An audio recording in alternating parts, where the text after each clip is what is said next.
본 방송에서 제공하는 투자 정보는 투자 판단에 대한 조언입니다. 방송에서 제공하는 주식의 가치, 가격 상승 및 하락에 대해서는 방송사에서 보장하지 않습니다. 네, 실시간 정보입니다.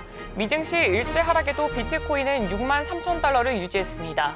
유행성 코인이 급등함에 따라 미국 증시가 국채 수익률 급등으로 일제히 하락했음에도 비트코인은 상승해 한때 6만 4천 달러를 돌파했습니다. 비트코인이 6만 4천 달러를 돌파한 것은 지난 1일 이후 처음입니다. 네, 국내 금융당국이 증권사 대상 단기금융 발행어음 관련 감독 수위를 높입니다. 8일 정부와 금융투자업계에 따르면 발행어음 업무 인가를 받은 증권사들은 올해 3분기부터 금융당국의 발행어음 관련 세부 현황을 만기별로 세세하게 보고해야 합니다. 금융감독원은 자본시장제도팀 관계자는 발행어음과 관련해 유동 비율은 받아보고 있지만 앞으로는 이를 만기별로 쪼개서 세부 내역을 보고받는다며 리스크 관리를 강화하기 위한 조치라고 설명했습니다. 네, 삼성전자가 8일 올해 3분기 잠정 성적표를 내놓습니다. 스마트폰과 PC 수요 부진으로 삼성전자의 주력인 범용 D램이 주춤한 데다가 HBM에서도 가시적인 성과를 내지 못하면서 3분기 실적은 시장 기대치를 밑돌 것으로 보입니다. 3분기 매출은 전년 동기 대비 19.98% 증가한 80조 8,700억 원으로 전망되고 있습니다. 2분기 실적 발표 전후로 14조 원대까지 예상됐던 3분기 영업이익 전망치는 최근 들어 눈높이가 급격히 하향 조정된 모습입니다.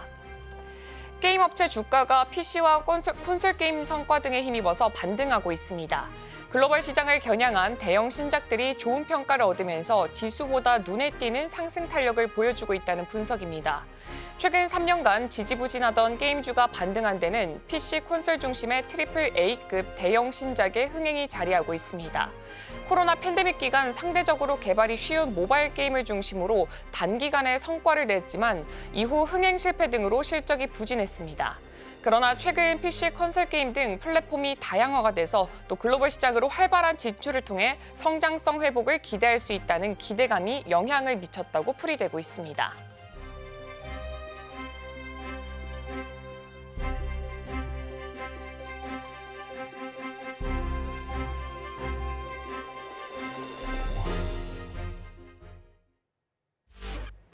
시청자 여러분 안녕하세요. 증시파일 시작합니다. 진행의 이가은입니다. 오은비입니다. 네, 어제 뉴욕 증시는 하락하면서 마무리했습니다. 아무래도 지난주에 나왔던 고용 지표가 생각보다 너무 잘 나왔다 보니까 오히려 이제는 금리 동결 쪽으로 무게추가 좀 옮겨졌습니다.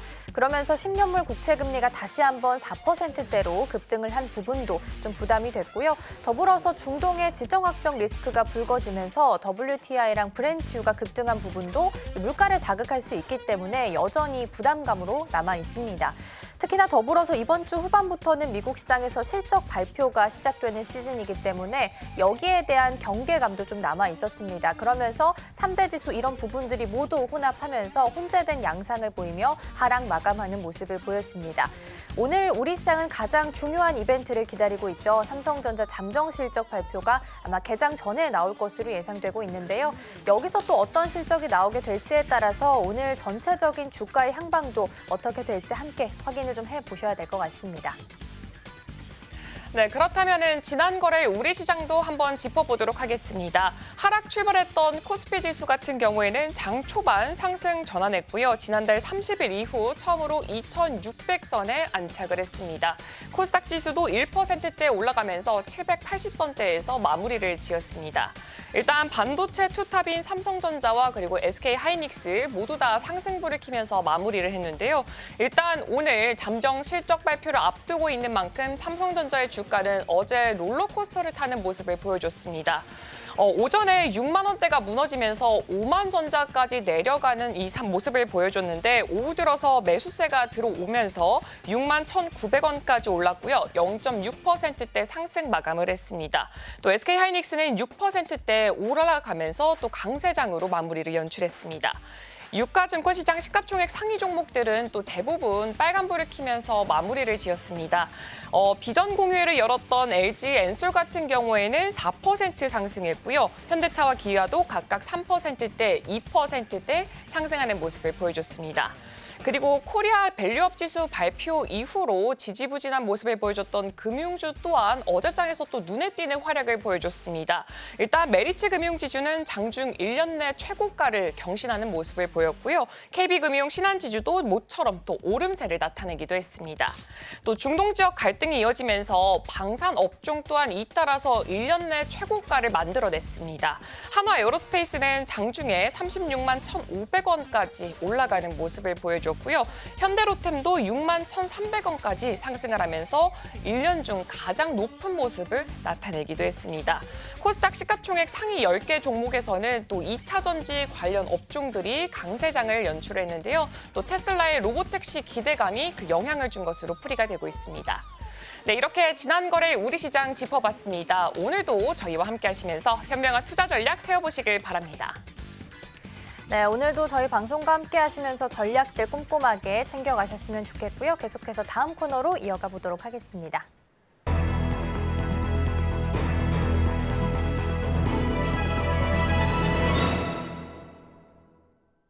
네, 오늘의 이슈 오늘로 이어가 보도록 하겠습니다. 오늘 도움 말씀에는 미중산업경제연구소 조용찬 소장 자리해 주셨습니다. 소장님 어서 오세요. 예, 안녕하십니까?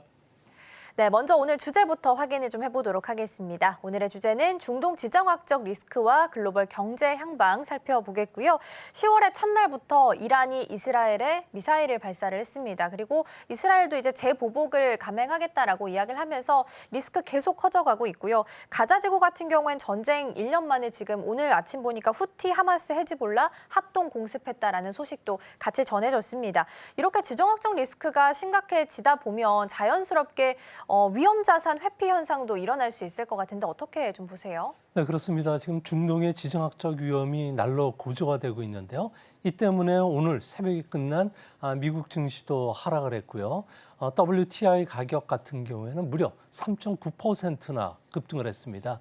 이뿐만 아니라 공포지수라고 할 수 있는 빅스 지수가 다시 22선까지 올라오게 됐는데요. 이제 앞으로 주가는 이스라엘의 공격 대응 강도 여부에 달려있지 않나 보여집니다. 현재 상황에서는 그렇게 크게 확대되지 않을 것이라는 게 국제 전문가들 의견인데요. 이렇게 된다면 주시장에 큰 악재는 되지는 않겠지만 이번에 이스라엘이 이번 차에 핵시설뿐만 아니라 원유시설까지도 공습하면서 대규모 인명피해가 있었을 경우에는 국제 유가뿐만 아니라 주시장에도 큰 변동이 찾아올 가능성이 있지 않나 보여집니다. 다만 이런 최악의 상황이라고 하더라도 미국 기업들의 실적은 계속 확대되는 추세에 있고요. 이것뿐만 아니라 중동 위기 때마다 미 연준 그리고 ECB 같은 경우에도 금리를 신속하게 낮추면서 경제적 충격 효과를 최소화했다는 점에서 주가 하락 시 또 빅스 지수가 25 이상 올라갔을 경우에는 장기적인 투자 관점에서 싸게 살 수 있는 기회로 활용하는 전략도 좋지 않나 보여집니다. 네, 아무래도 지난 4월처럼 단기간의 긴장 상태에서 유지가 된다면 아무래도 글로벌 증시에 미치는 영향 자체는 제한적일 것이다라고 의견을 주셨습니다. 하지만 핵과 석유 시설에 공격을 가하게 된다면 원유 시장에는 좀 타격이 클 수밖에 없을 것으로 보여지고 있는데요. 그렇다면 여기서 과거 중동 위기 때와 비교를 했을 때 주식 시장에 미칠 영향 같은 경우에는 좀 어떻게 이루어질까요? 네, 장기적인 관점에서 보면은 중동의 지정학적 위험이 S&P 500 지수를 기준으로 봤을 경우에는 큰 영향을 끼치지 않은 것으로 나오고 있습니다. 그림은 중동의 지정학적 위기와 미국의 S&P 500 주가의 그 흐름을 보여주는 차트인데요. 여기서 보시면 최근에 일어났던 중동 전쟁, 그러니까 2003년 이라크 전쟁 당시에는 주가는 3%밖에 빠지지 않았습니다. 그 다음은 이번에 전쟁이 일어났던 2023년 하마스에 대한 이스라엘 공격 시에는 4.4% 정도밖에 주가가 안 빠졌고요. 하지만 과거로 돌아가 보면 1984년 4차 중동 전쟁 때는 주가가 16%, 그리고 87년도에 용 키프로스 전쟁 같은 경우에는 한 12% 정도 하락한 것을 볼 수가 있습니다. 과거 같은 경우는 중동 지역 전체가 이스라엘과 그 대결하는 형태가 진행이 됐지만 이번에는 이란과 하마스 간의 전쟁으로 축소되는 측면에서 보면은 과거처럼 주가가 큰 폭으로 하락하지는 않을 것으로 보여집니다. 이 때문에 이제 다음 표를 보시면은 지난 30년간 중동 전쟁이 발생 시에 S&P라든지 그리고 WTI 그리고 국제 수익률 간의 흐름을 보여주는데요. 1개월 지나 3개월 뒤에 그 흐름을 보면은 주가라든지 그리고 WTI 같은 경우는 좀 회복이 되는 바로 회복되는 모습을 보여줬고요. 10년물 미국의 그 국제 수익률 같은 경우에는 미국 연준이 금리를 낮추면서 마이너스로 돌아섰지만 국제 수익률과 가격은 서로 정반대이기 때문에 가격은 올라가는 모습을 보여줬다는 점에서 주시장에 그렇게 큰 영향을 끼치진 않을 것으로 보여집니다. 결국 이번에도 이라크라든지 그 사우디가 이번 전쟁에 참가할 가능성이 낮다는 점, 그리고 연준이 금리를 인하할 수 있는 충분한 실탄을 갖고 있었다는 점을 비교해 보면 이번에 주가 폭락이 일어날 가능성이 없고, 만약에 주가가 하락한다면 그때는 매수할 수 있는 기회가 될 수 있다는 것은 이런 차트에서도 잘 보여준다고 할 수가 있겠습니다. 네, 다행히 주가 폭락을 걱정할 정도는 아니다라고 말씀을 좀 해주셨는데요.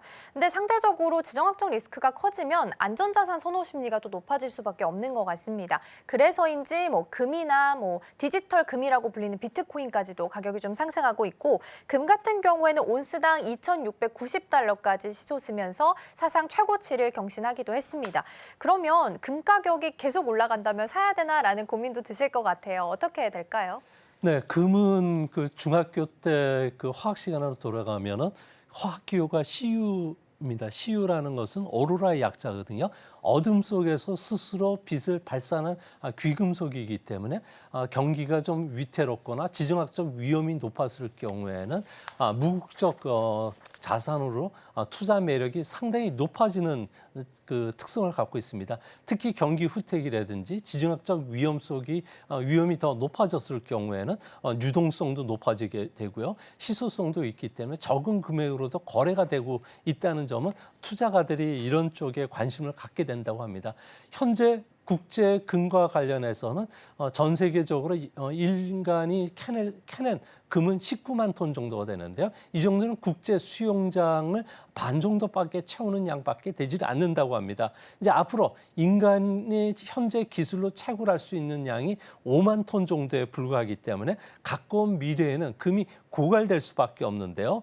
이 때문에 금의 유통량이 점점 줄어든다는 점에서는 그 채굴량이 제한되고 있는 비트코인처럼 대표적인 무국적 자산으로 계속 각광을 받을 수밖에 없다고 합니다. 이 때문에 지정학적 위험이 고조가 될수록 현재 그 금 가격은 계속 고공행진을 할 가능성이 크고요. 또 국제 기관 투자가들 같은 경우에는 분산 투자 차원, 그 위험 회피 차원에서 금을 선호할 수밖에 없다는 측면에서 앞으로도 좀 더 금 가격은 상승할 가능성이 있지 않나 이렇게 보여집니다. 네, 일단 금은 비트코인처럼 채굴 가능한 그 수량 자체가 제한적이기 때문에 아무래도 가치가 감소하기는 조금 어려울 것 같다라고 전망점을 제시를 해주셨고요. 일단 금을 한번 좀 살펴보자면 금값이 치솟자마자 또 개인과 또 기관 쪽에서 차익 매물을 굉장히 많이 쏟아내고 있습니다.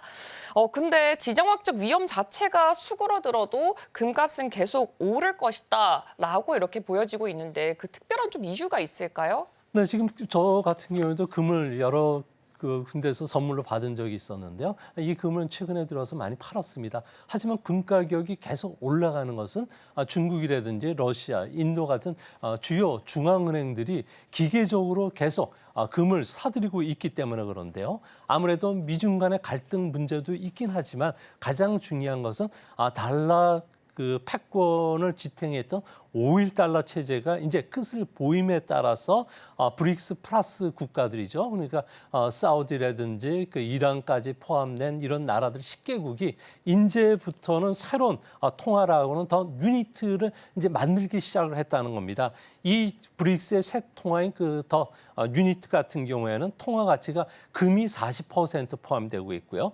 브릭스 플러스 나라의 10개국 통화가 60%를 차지하는 반금본위제 통화라고 합니다. 이 때문에 달러의 그 패권 체제가 이제 무너짐에 따라서 금이 새로 지금 각광을 받게 되는데요. 1974년 6월 8일 날 미국과 사우디 간에 체결됐던 군사 경제 그 협정을 보면은 핵심 내용이 석유의 매매 대금은 달러로 하겠다는 내용이었었는데 이게 올해 6월 8일 날 종료됐고 이 종료 이후에 연장이 되질 않았습니다. 이 때문에 사우디 같은 경우에도 현재 국제 그 유가를 달러뿐만 아니라 유엔화 유로, 엔화로다가 석유를 좀 판매하고 있는 상황인데요. 이제 앞으로 각국 중앙은행들이 달러 보유를 계속 줄이고 그 대신 금을 더 많이 사들이긴 하지만 어느 정도 보유량의 그 한계치에 도달한다든지 새로운 통화 체제가 조금 삐그덕거렸을 경우에는 금 가격이 하락할 가능성이 있다는 점도 투자 시에는 유의해야 되지 않나 생각이 됩니다. 모든 자산이 항상 우상향을 그리면서 갈 수는 없겠죠. 또 이유가 있다면 하락할 수도 있다라는 부분도 항상 염두하시면서 투자하셔야 될 것 같고요. 그러면 안전자산의 반대로 보면 위험자산이고 그렇게 또 가장 대표적인 걸로 보자면 주식을 또 빼놓을 수가 없을 것 같습니다. 그럼 안전자산 선호 심리가 높아진다는 건 빅테크주를 중심으로 한 주식시장도 조금 부침을 좀 겪을 수 있겠다라고 해석을 해야 될까요? 네, 그렇게 보여지는데요. 지금 현재 금이라든지 미국 주가는 실질 금리하고 상당한 상관관계를 보여주고 있습니다. 미국의 실질 금리가 올라가면 달러 가치도 올라가기 때문에 금 가격은 하락을 하게 되고요. 주시장의 기대 수익률도 좀 낮아지기 때문에 주가에는 악재로 작용이 되는 것은 맞습니다. 하지만 이런 상관관계가 오랜 기간 유지되어 왔다가 2022년도부터 이런 그 실질 금리와 금과 주가의 상관관계가 무너지기 시작했는데요. 금 같은 경우에는 아무래도 2022년 2월에 러우 전쟁이 시작되면서 지정학적 위험이 높아졌던 것이 가장 큰 영향을 끼쳤던 것으로 보여지고요. 주시장에서도 2022년 11월 달에 생성 AI가 새로운 산업혁명을 가져올 것이라는 기대감 때문에 현재 하이테크 주들의 그 상승세를 이끌어 왔는데요. 최근 들어와서 이런 기대감들이 너무 앞서 나갔다는 이야기가 나오면서 현재 그 선진 기술을 대표하는 하이프 사이클을 보면은 가트너가 만든 지표인데요. 여기에서 생성 AI 같은 경우는 여명기 그리고 피크기를 지나서 환멸기 수준에 들어갔다는 겁니다. 반도체도 성숙기에 들어가면서 이제 주가의 탄력성을 서서히 잃어가는 모습을 보여지는데요. 이제 앞으로 향후 어떻게 주가가 움직이냐를 찾아보면은 계량 분석을 가지고 돌려봤더니요. 금 가격과 주가 같은 경우에는 금리 인하 때 실질 금리가 0.1% 하락할 때마다 금은 1트로이 온스당 32달러 정도가 상승하게 되고요. 나스닥 100 지수 같은 경우는 380포인트 정도 상승을 한다고 합니다. 근데 금리 선물 시장에서는 내년 말까지 실질 금리가 한 2.9%까지 떨어질 것으로 보고 있는데요. 이렇게 된다면은 금 가격은 현재보다도 한 130달러 정도, 5% 정도 더 상승할 수 있을 거로 보고 있습니다. 또 나스닥 100 지수 같은 경우는 7.5% 상승을 할 것으로 예상이 되는데요. 그렇다면 주시장에 투자하는 게 더 많은 수익을 줄 게 아니냐고 하지만 주가라는 게 기대 수익률도 있고요. 주가에 여러 가지 악영향을 미치는 여러 변수들이 있기 때문에 그런 측면에서 보면은 하이테크 주들보다는 금이 현재 국제 기관 투자가들 같은 경우는 더 선호하는 현상이 나타나지 않을까 보여집니다. 특히 금 같은 경우에는 트럼프가 재선이 되면은 그 불확실성이 좀 높아지게 되는데 리스크 프레임이 높아진다는 것은 달러라든지 주식, 채권 같은 경우에는 트리플 약세로 돌아설 가능성이 크다는 점에서 반대로 금 가격이 더 올라갈 가능성은 현재로서는 좀 더 있지 않나. 그런 측면에서 기관 투자가들이 금을 유심히 쳐다보는 것도 이 때문이라고 합니다. 네, 일단 금값 같은 경우에는 지금보다 130달러 이상으로 올라갈 가능성이 현재 존재한다라고 말씀해 주셨고요. 여기에 더불어서 만약에 트럼프가 재선에 성공을 하게 된다면은 금 가격이 조금 더 올라갈 가능성까지 유효하다라고 말씀해 주셨습니다.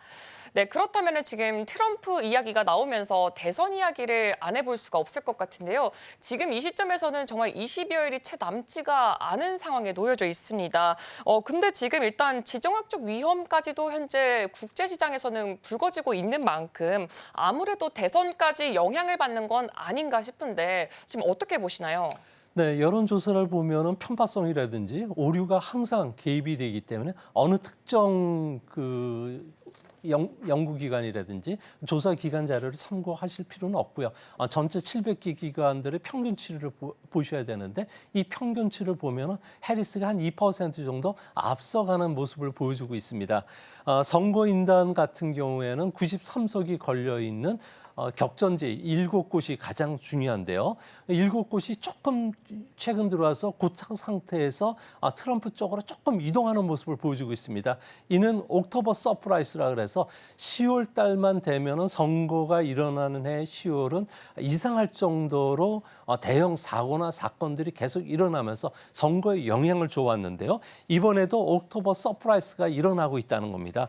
미국 남동부를 휩쓸었던 헐린이라고 하는 허리케인이 지난주에 덮쳤었는데 무려 200명 정도가 사망하고요. 경제적 피해 규모만 최대 2,500억 달러 정도가 일어났다고 합니다. 미국의 명목 GDP의 0.9%가 피해를 봐왔는데요. 이것을 트럼프가 적절하게 연방정부가 대응을 못하고 있다는 쪽에 비난했던 게 영향을 끼쳤는데 이번 주에 다시 밀턴이라고 하는 허리케인이 지금 다시 다가오고 있는데 이 때문에 옥토버 서프라이즈가 허리케인이 되는 것은 아니냐는 이야기가 나오고 있다고 합니다. 이뿐만 아니라 중동 전쟁이 좀 길어졌을 경우에는 아무래도 사망 사고자들이 계속 일어나고요. 현재 바이든 행정부가 뭐 했느냐고 지적이 될 수가 있기 때문에 아무래도 중동 유권자들이 많은 미시간 주들 같은 경우에는 현재 격전지 중에 격전지로 분류될 가능성이 크다는 점에서 미국의 대선은 선거 막판을 앞두고 대혼선이 빚어질 가능성이 크지 않나 보여집니다. 네, 대선 전까지 또 주식시장에서도 미치는 영향이 클 것으로 보이니까요. 계속해서 좀 염두에서 보셔야 될 것 같고요. 일단 해리스가 조금은 더 앞서는 것으로 여론조사 결과는 좀 나오고 있기 때문에 해리스 관련주들의 흐름도 오늘 시장 개장하고 나서는 함께 체크해 보셔도 좋을 것 같습니다. 자, 그럼 이어서 중국 쪽으로도 시선을 좀 옮겨보도록 하겠습니다. 중국이 국경절 연휴를 보내고 이제 오늘이죠. 8일에 다시 이제 복귀를 하게 되고 이제 패키지 부양 정책에 대해서 이제 발표한다라는 소식도 어제 전해지기도 했습니다. 그럼 경기 부양책 러시가 이어지고 있는 상황 속에서 앞으로 중국 증시도 좀 상승할 수 있지 않을까? 그리고 골드만삭스도 한 20% 정도 추가 상승 가능성 이야기하기도 했거든요. 그렇다면 이런 경기 부양책을 시행하게 되는 배경은 어디에 있는지 그리고 앞으로 어떤 모습을 좀 보여주게 될지도 같이 짚어주시면 좋을 것 같아요. 네, 중국 경제 같은 경우는 백약이 무효한 상태였었는데요. 이 때문에 경기 하락 속도가 예상외로 지금 빨라지고 있다고 합니다. 이 때문에 강력한 한방을 계속 내놓고 있는데요. 지금 현재 그림을 보시는 바처럼 중국 경제 같은 경우에는 올해 3분기 GDP 성장률이 무려 4% 정도, 올해 성장률 목표인 5%를 크게 하회할 것으로 지금 보여주고 있다고 합니다. 이 때문에 중국 정부가 서둘러서 경기 부양책을 꺼낸 것으로 보여지는데요. 이제 문제는 이런 경기 부양책에도 불구하고 현재 중국 경제의 하락 속도가 막기가 좀 어렵지 않나 이 이야기들이 나오고 있습니다. 당장 9월 24일 금융 당국 같은 경우에는 추가 금융 완화책이죠. 지준율을 0.5% 전격적으로 낮췄고요. 지금까지 제가 중국 경제를 30년 넘게 분석해 왔는데 지준율을 앞으로 더 낮추겠다고 사전 예고한 적은 없었는데 이번에는 예고를 해왔다는 겁니다. 아무래도 기업들 같은 경우는 투자에 좀 더 적극적으로 나서고 개인들은 소비에 나서라는 그런 신호로 보여지고요. 특히 부동산 시장과 관련해서는 모기지 금리도 0.5% 정도 낮췄는데요. 중국에서는 모기지 금리를 쓰는 가구들 같은 경우 5천만 가구 정도가 된다고 합니다. 이들이 한 28조 원 정도 절약하는 효과가 있지만 하지만 실질적으로 한 사람당 돌아가는 돈은 한 50만 원 정도 수준이기 때문에 아무래도 그 소비를 자극시키기에는 좀 작은 돈이 아닌가. 그리고 재정 정책을 쓰겠지만 현재 부동산 시장과 관련된 공급 문제는 여전히 중국 정부가 해결을 하지 않고 있다는 점에서 올해 성장률 목표는 5% 정도 달성이 어려울 것으로 보여집니다. 이 때문에 오늘 중국의 경제 관련 부처들이 일제히 경제 성장을 위한 지원책을 발표할 것으로 보여지는데요. 이 지원책 발표 여부 강도에 따라서 주시장이 추가적으로 더 상승할 수 있는지 아니면 여기서 다시 조정에 빠질지는 그 판가름이 나지 않을까 생각이 됩니다. 일단 중국에서 나왔던 이 준비가 이렇게 경기 부양책 같은 경우에는 시장의 예상치를 굉장히 상회하는 그런 모습을 보여주기도 했습니다. 일단 3분기 실질 GDP 성장률 자체가 4% 전후로 좀 나올 것으로 예상이 되고 있고요. 이로 인해서 이제 예금 준비율을 인하하기도 했고 부동산 지원책을 또 강경하게 제시하는 방안을 내놓기도 했습니다. 그렇다면은 일단 중국에서 이렇게 경기 부양책을 펼치면서 우리나라까지도 굉장히 그 관련 수혜주들이 크게 움직이는 모습을 보여줬습니다. 그래서 아무래도 투자자분들 같은 경우에는 이 랠리가 계속 이어졌으면 하면 좋겠다라는 기대감이 어느 정도는 들어가 있을 것으로 보여지고 있는데 이 중국 증시 랠리는 과연 언제까지 이어질 수 있을까요? 네, 서학개미들 같은 경우는 중국 증시에 상당히 많은 투자를 하고 있는데요. 상하이 종합주가지수가 3,300선에서 2,800선까지 떨어질 때는 그 매물 없이 지금 떨어졌습니다. 이 때문에 이번에 반등이 5, 9일 동안 무려 21%나 급등을 했는데요. 매물 공격 상태에서는 이 급등이 상당히 쉽습니다. 하지만 앞으로는 매물벽에 본격적으로 진입하게 되고요. 중국 정부가 내놓는 2조 위안의 재정 정책 가지고는 경기를 부양하기는 사실상 힘듭니다.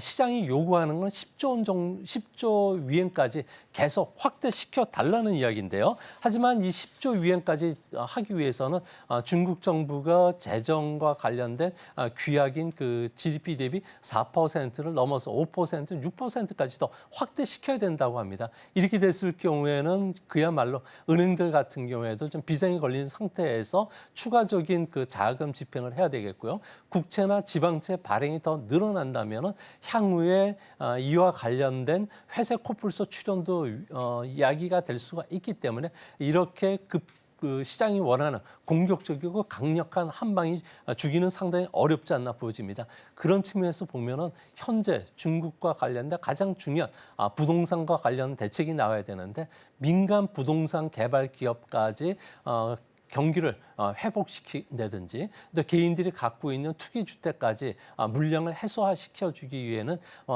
여전히 부족하다는 점에서 주식시장은 이제 어느 정도 한계점에 좀 다다른 상황이 아닌가 보여집니다. 이제 앞으로 나오는 경기 부양책 내용을 보고 추가적으로 중국 증시를 팔지 아니면 여기서 그 조금 더 사야 될지는 이후의 상황에 달려 있지 않나 이렇게 보여집니다. 네, 경기 부양책으로 어떤 내용이 나오게 될지를 먼저 확인해 보셔야 될 것 같고요. 오늘 일정상 경제 회복 패키지 정책을 발표하겠다라고 이야기 나온 상태입니다. 관련주들의 흐름도 함께 보시면 좋겠는데요. 추가적으로 골드만삭스는 올 한 해 동안 이제 남은 하반기 동안에 한 20% 정도 중국 증시가 추가적으로 상승할 가능성도 있다라고 코멘트 남겼으니까 이 부분도 참고해 보시면 좋겠습니다. 앞서서 우리 소장님께서 옥토버 서프라이즈 이야기하면서 트럼프 후보가 재집권할 수도 있다라는 부분에 대해서 언급을 좀 해주셨습니다. 일각에서는 트럼프 후보가 당선될 경우에는 뭐 무역 전쟁이 일상화처럼 될 수 있다라는 이야기도 나오고 있는데 만약에 재집권에 성공할 경우에는 중국에 대해서 지금 60% 정도 수입 관세를 부과하겠다라는 코멘트가 나왔는데 중국 산업에 대한 영향은 또 어떻게 미치게 될까요? 네, 현재 트럼프가 재선에 성공을 한다면 중국과 관련해서는 현재 11% 정도 평균적입니다. 관세율이 60%까지 올라가게 되는데요. 이렇게 됐을 경우에는 가장 중요한 부분들이 대미 수출이 크게 위축이 될 수밖에 없습니다. 중국산 의류라든지 섬유 제품 같은 경우는 평균 관세율이 한 18%인데 60%로 인상이 됐을 경우에는 대중국과 관련돼서는 아무래도 큰 타격을 받을 수밖에 없는 상황으로 전개되고요. 이뿐만 아니라 석유 제품이라든지 그런 그 사항, 특히 정보통신기기, 자파들 같은 경우에는 미국 수출이 크게 위축이 될 수밖에 없습니다. 이렇게 됐을 경우에 우리나라 같은 경우에는 중국의 수출 경쟁력에 밀렸던 제품들이죠. 레거시 반도체라든지 전기 자동차, 배터리 관련해서는 대미 수출이 크게 늘어날 수가 있다는 점이고요. 또한 특히 제3국가에서 부가가치 무역을 하는 우리나라의 그 해외 진출 기업들 같은 경우에도 대미 수출이 크게 늘어날 수 있다는 점에서 상대적으로 반사 이익도 기대가 될 수 있지 않나 이렇게 보여집니다. 네, 일단 미국의 대중국 관세율 자체가 60%로 인상이 된다면 우리나라는 아무래도 레거시 반도체라던가 EV 배터리 등은 좀 반사이익이 기대가 될 수밖에 없다라고 분석을 해주셨습니다. 네, 그렇다면은 일단 중국 자체는 미국 시장을 잃게 되는 건데 이 수출품 같은 경우에는 어느 나라로 좀 물량을 공세를 할까요? 네, 아무래도 갈 곳을 잃은 중국 수출 제품들 같은 경우에도 지역적으로라든지 산업 구조가 비슷한 나라 쪽으로 대규모 수출 물동량을 덤핑 수출할 수밖에 없는 상황인데요. 이렇게 보면 각국 간의 산업 그 탄력성 지수를 가지고 비교를 하게 되는데요. 여기서 봤을 경우에는 중국의 갈 곳을 잃은 수출 제품들 같은 경우는 우리나라에 아주 집중적으로 수출이 되는 것으로 나오고 있습니다. 우리나라 같은 경우에는 전 산업이 영향을 받게 되는데요. 단 한 곳만은 영향을 받지 않는데 아무래도 철강이라고 합니다. 철강 제품들 같은 경우에는 우리나라 쪽에 수출이 될 수는 있지만 현재 부동산 경기 위축으로 인해서 수출이 안 될 것으로 보여지고요. 특히 석유 제품들 같은 경우는 대규모 물량 공급이 되는데 중국의 대미 수출이 1% 감소하면 거꾸로 한국의 3% 정도 수출이 더 늘어나는 것으로 나오고 있습니다. 이뿐만 아니라 기계와 관련된 제품들은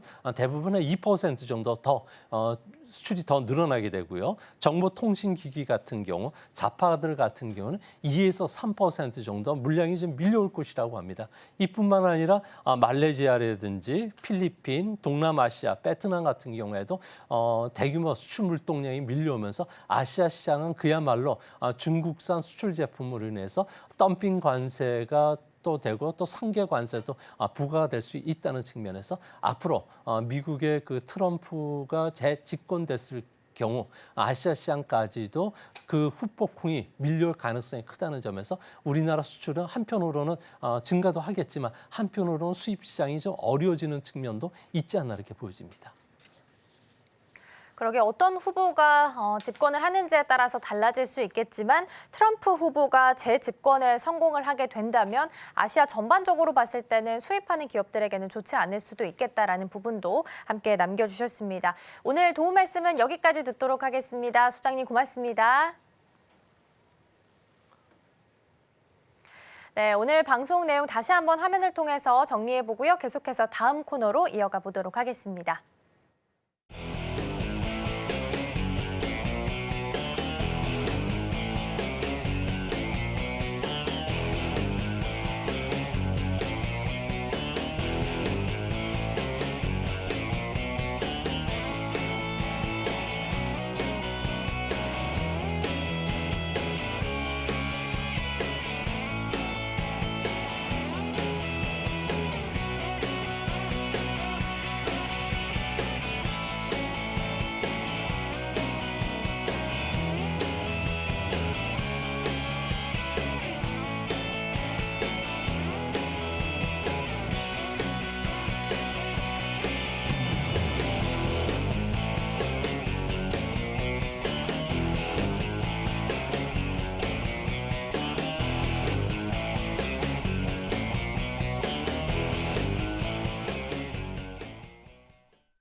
네, 오늘의 포커스온으로 이어가 보도록 하겠습니다. 오늘 도움 말씀에는 서울경제TV 포커스온 오민 전문가 전화로 연결되어 있습니다. 전문가님 안녕하세요.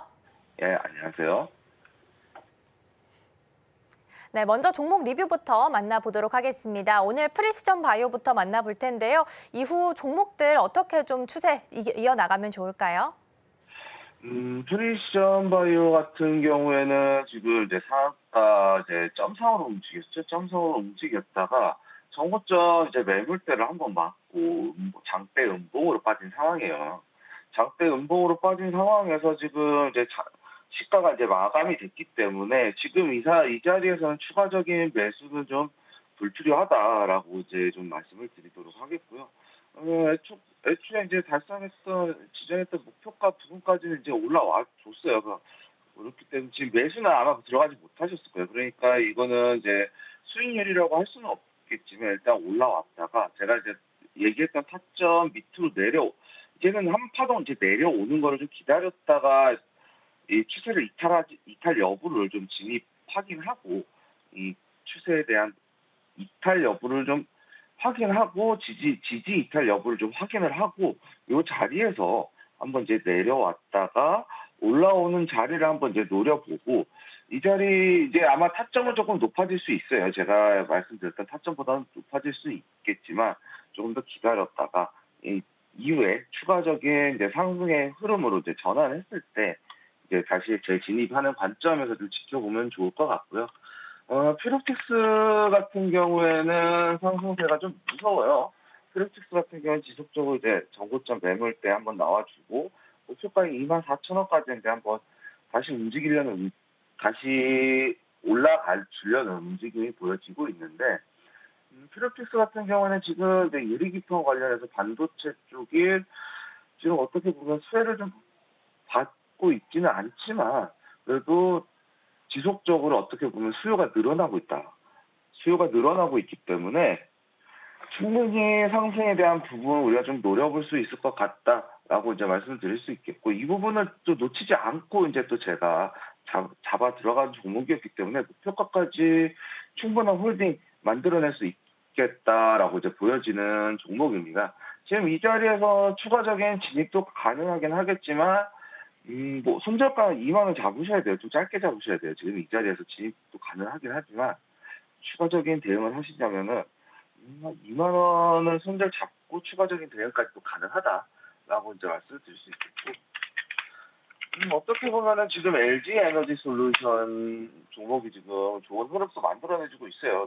앞전에 제가 이제 이 종목을 좀 진입한 지 오래된 종목인데 2차 전지 관련주들이 지금 심상치가 않다라고 이제 말씀을 드리면서 40만 5천 원 밑에서 잡아달라고 했어요. 40만 원 부근에서 잡아달라고 했었고 40만 5천 원 부근에서 이제 좀 잡아달라고 이 밑에서 잡아달라고 그랬는데 추가적으로 이제 반등이 나와주면서 2차 전지 관련해서는 좀 되게 좋은 이슈들이 있죠. 이 테슬라 이제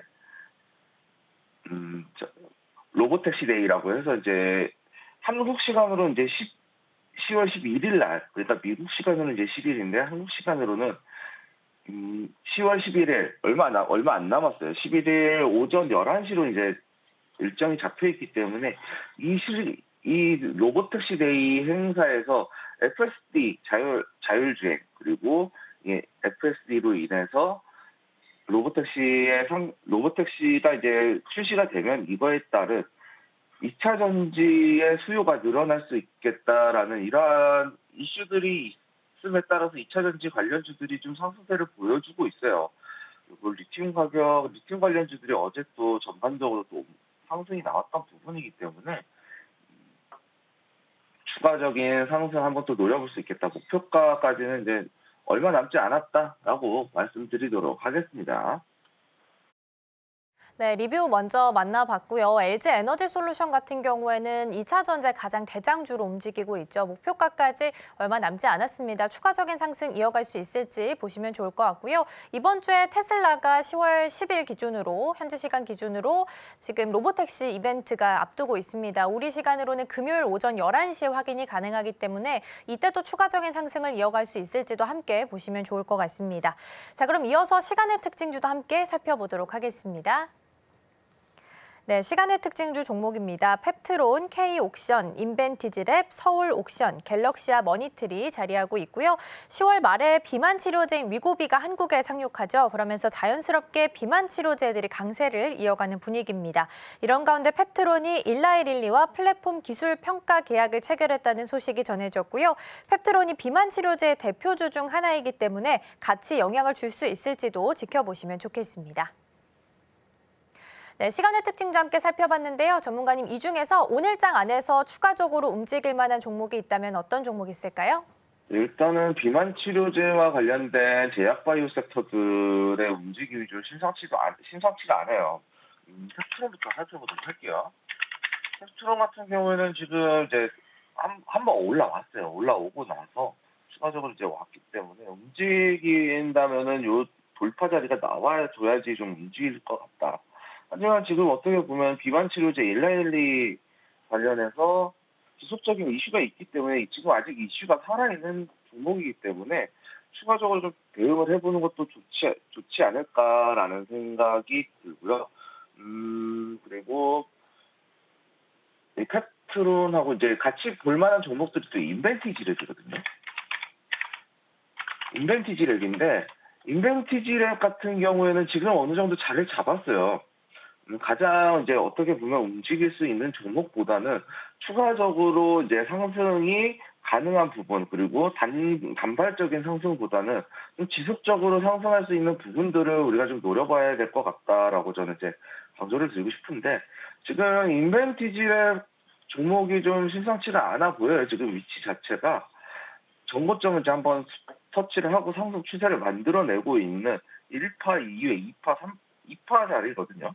상승 2파 자리이기 때문에 지금 충분히 한번 노려볼 수 있을 만한 위치에 있다.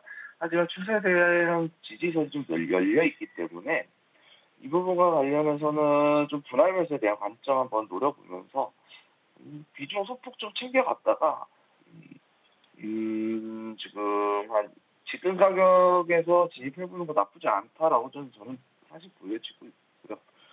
손절가는 한 18,000원? 이탈했을 때, 17,900원 이탈했을 때 손절하는 관점에서 좀 대응을 해야 되기 때문에 손절가가 이제 10% 정도가 돼요. 그렇기 때문에 충분히 좀 내려왔을 때까지 좀 대응을 해볼 수 있겠다라고 저는 이제 말씀을 드릴 수 있겠고, 지금 현재 이 구간 자체가 지금 가격에서부터 현재 구간 자체가 대응할 수 있는 영역이다라고 이제 말씀을 드리도록 하겠고요. STO 관련주들이 지속해서 이제 상승세가 좀 나와주고 있어요. 갤럭시 SM 그리고 K옥션, 서울옥션 이 종목들이 지금 STO 관련주 이제 법제화 코인형 증권들이 이제 법제화가 되면서 상당히 움직임이 강력하게 나와주고 있었어요. 움직임이 이제 흔들고 있는 상황에서 갤럭시 머니터리 움직임을 보자면요. 사실은 이게 갤럭시 머니터리가 저는 이게 대장이라고 봐요. STO 특권형 증권에서. 그러니까 다른 종목도 이제 K옥션도 이제 보면 좋겠지만, K옥션 같은 경우는 이제 어떻게 보면 돌파 만들어 놓고 위에 기준봉 하나 잡아놨거든요. 기준봉 잡아놓고 지금 여기서 박스 치고 있는 움직임이 나타나주고 있는데, 차트적으로 이제 움직임은 K옥션 나쁘지 않아요. 근데 파동이나 이러한 부분, 그리고 사업적인 측면으로 놓고 봤을 때 추가적으로 노려볼 수 있는 거는 저는 사실 갤럭시아 머니터리나 갤럭시아 SL 이쪽을 좀 노려봐야 된다라고 생각을 하는데, 저는 갤럭시아 머니터리가 어떻게 보면 가장 무난했던 종목이다라고 이제 말씀드리도록 하겠고요.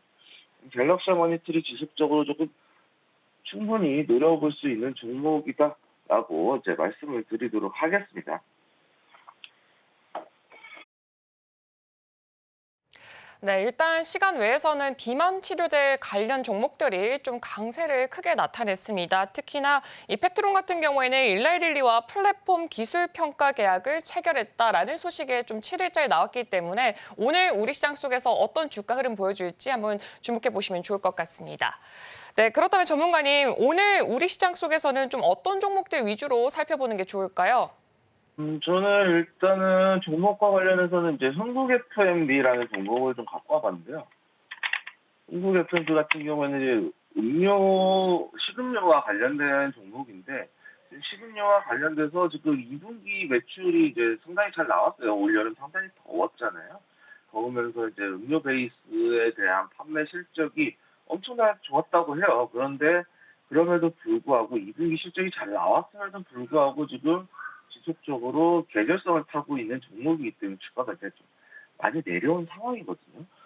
실적으로 놓고 봤을 때 한국 F&B 상당히 나쁘지 않다라고 이제 말씀을 드릴 수 있을 것 같고요. 그리고 MLCC 관련주들이 조금 눈에 띕니다. MLCC는 이제 적층형 세라믹 캐패시터라고 하는 부분인데, 이재용 회장이 이제 삼성전기를 방문하면서 이제 MLCC에 대한 상점에 대한 중요성을 강조했다라는 보도 자료가 어제 나오게 되면서 이 전반적인 MLCC 관련주들이 이제 전반적으로 상승세의 흐름이 나타났어요. 그러면서 추가적인 이제 MLCC와 관련된 종목들, 이 코치과 대주전자재료 한번 노려보는 것도 괜찮을 것 같다라고 이제 말씀을 드리도록 하겠습니다.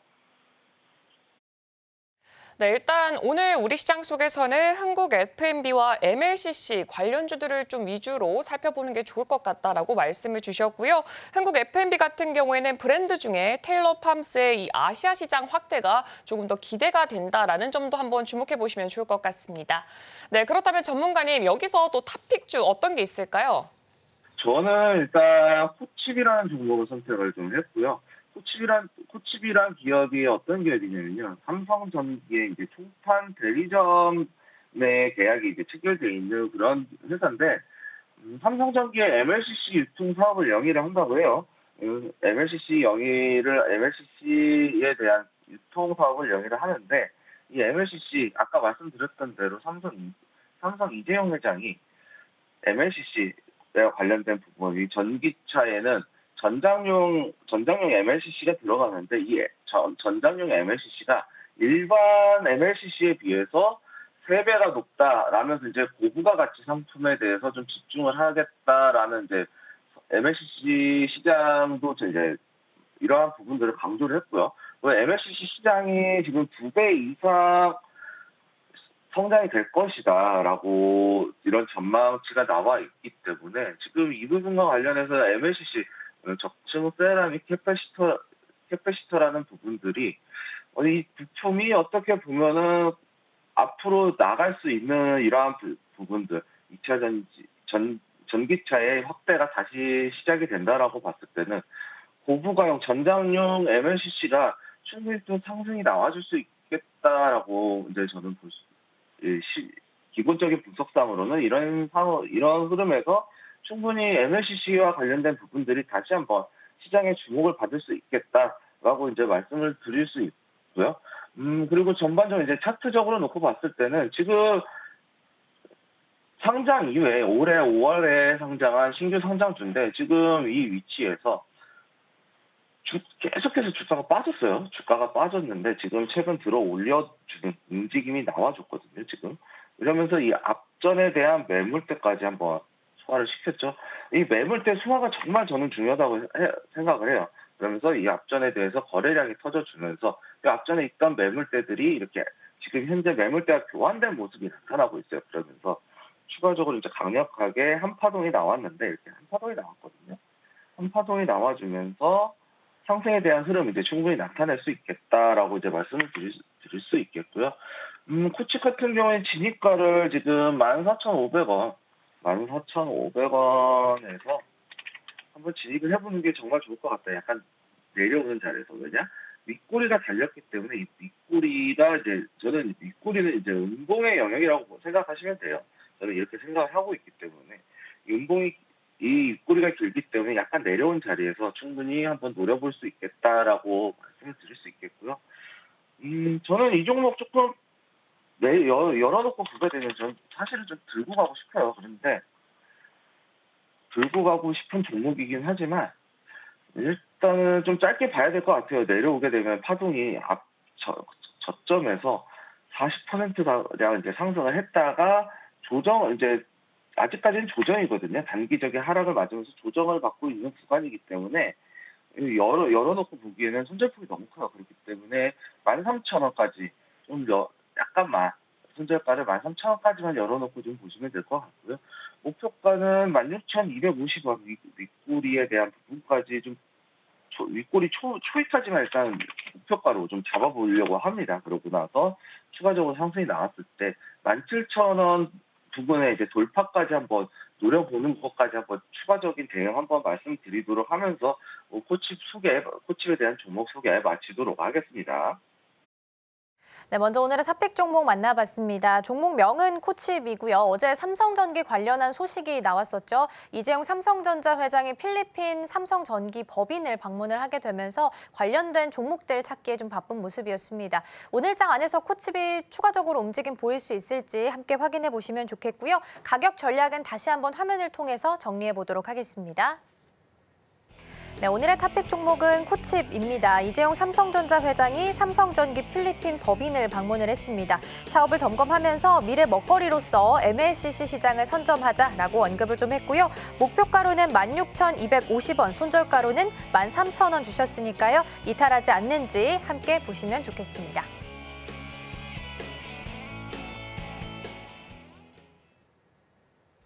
네, 지금까지 오늘 살펴봐야 될 종목부터 이슈까지 확인해봤습니다. 저는 잠시 후 9시 개장 방송으로 돌아오도록 하겠습니다. 네, 오늘은 삼성전자 잠정 실적 발표가 예정되어 있는 날입니다. 전략들 더 꼼꼼하게 함께 챙겨보도록 하겠습니다. 잠시 후에 뵙겠습니다.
네, 계속해서 특별한 경제 정보, 똑똑한 경제 뉴스 만나보겠습니다. 김영민 캐스터가 준비하고 있습니다. 서울경제TV 똑똑한 경제뉴스 김영민입니다. 투자자들이 지금 가장 궁금해할 이슈를 찾아 그 내용에 대해 파고들어 볼 텐데요. 오늘 준비한 소식들 화면으로 만나보시죠. 다양한 키워드 속 오늘은 일론 머스크 살펴보겠습니다. 천재적인 사업가로 유명한 일론 머스크는 1971년 남아프리카 공화국에서 태어났습니다. 부유한 엔지니어인 아버지와 모델 출신의 어머니 사이에서 태어났죠. 그는 어린 시절 다독가로 유명했는데요. 12살 때 블래스터라는 비디오 게임을 만들어 팔아 $500를 벌 만큼 비상했습니다. 남아공을 벗어나 캐나다에 있는 퀸스 대학교에 입학한 머스크는 경영학을 공부했고 이후 펜실베이니아 대학교로 편입해 경제학을 전공합니다. 학업의 뜻을 이어가고자 이후 스탠퍼드 대학교 박사과정에 등록했지만 이내 자퇴하고 사업을 시작하게 됩니다. 일론 머스크는 1995년 가장 먼저 동생인 킴벌 머스크와 함께 집2라는 회사를 창업합니다. 인터넷을 기반으로 지역 정보를 제공하는 서비스였는데요. 지금의 지도 앱과 비슷한 역할을 하죠. 이후 집2는 1999년 컴팩이라는 회사에 3억 700만 달러에 인수되는데 머스크는 2,200만 달러를 받으며 젊은 나이에 부유한 사업가 반열에 오르게 됩니다. 여기에 그치지 않고 머스크는 X.com이란 회사를 만들어 전자결제의 시대를 여는데요. 세계 최초의 온라인 은행으로 경쟁사인 컴피니티와 합병을 통해 페이팔이라는 회사로 거듭났죠. 페이팔은 이후 이베이에 15억 달러에 인수되며 머스크는 다시 한번 엑시트에 성공합니다. 백만장자가 된 머스크는 이제 더 큰 꿈을 꾸게 되는데요. 바로 우주, 화성으로의 진출입니다. 처음엔 러시아의 ICBM을 구매하려 했지만 생각보다 비싼 가격에 머스크는 직접 로켓을 만들겠다는 생각을 하게 됩니다. 그리고는 2002년 세계 최초의 민간 우주 탐사 기업 스페이스 X를 설립하죠. 기존의 우주 탐사나 로켓 개발은 국가 주도로 이루어졌기 때문에 초창기에 사람들은 머스크의 계획을 쉽게 믿지 않았습니다. 실제로 스페이스X의 로켓 펠컨 1은 3번의 실패를 거듭하며 회사는 어려움을 겪기도 하죠. 하지만 결국 4번째 로켓 발사가 극적으로 성공하며 스페이스X는 민간 우주 탐사 시대를 열었습니다.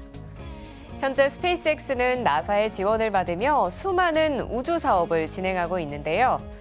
최근엔 보잉사의 스타라이너가 추진기 불량 및 헬륨가스 누출 등 결함을 이유로 사람을 태우지 못한 채 지구로 귀환하자 남은 우주 비행사들을 데려오는 임무를 맡아 스페이스X의 드래건이 ISS로 향하기로 했습니다. 인류를 화성으로 보내겠다는 일론 머스크의 계획은 아직 현재 진행 중입니다. 그는 지난달 22일 자신의 X를 통해 2년 안에 5대의 무인 스타쉽을 화성으로 발사할 계획이라고 밝혔습니다. 스타쉽은 달과 화성 탐사를 위해 개발된 스페이스X의 우주선인데요. 스타쉽은 지난 6월 4번째 시험 비행 만에 지구 궤도를 비행한 후 폭발 없이 귀환에 성공하면서 화성 진출에 한 발짝 더 다가갔다는 평가를 받습니다. 그는 이 우주선들이 모두 안전하게 착륙한다면 4년 후에는 유인 임무도 가능하다고 밝혔습니다. 스페이스X는 화성으로 가는 우주선의 수를 기하급수적으로 늘릴 것이라고 밝힌 머스크.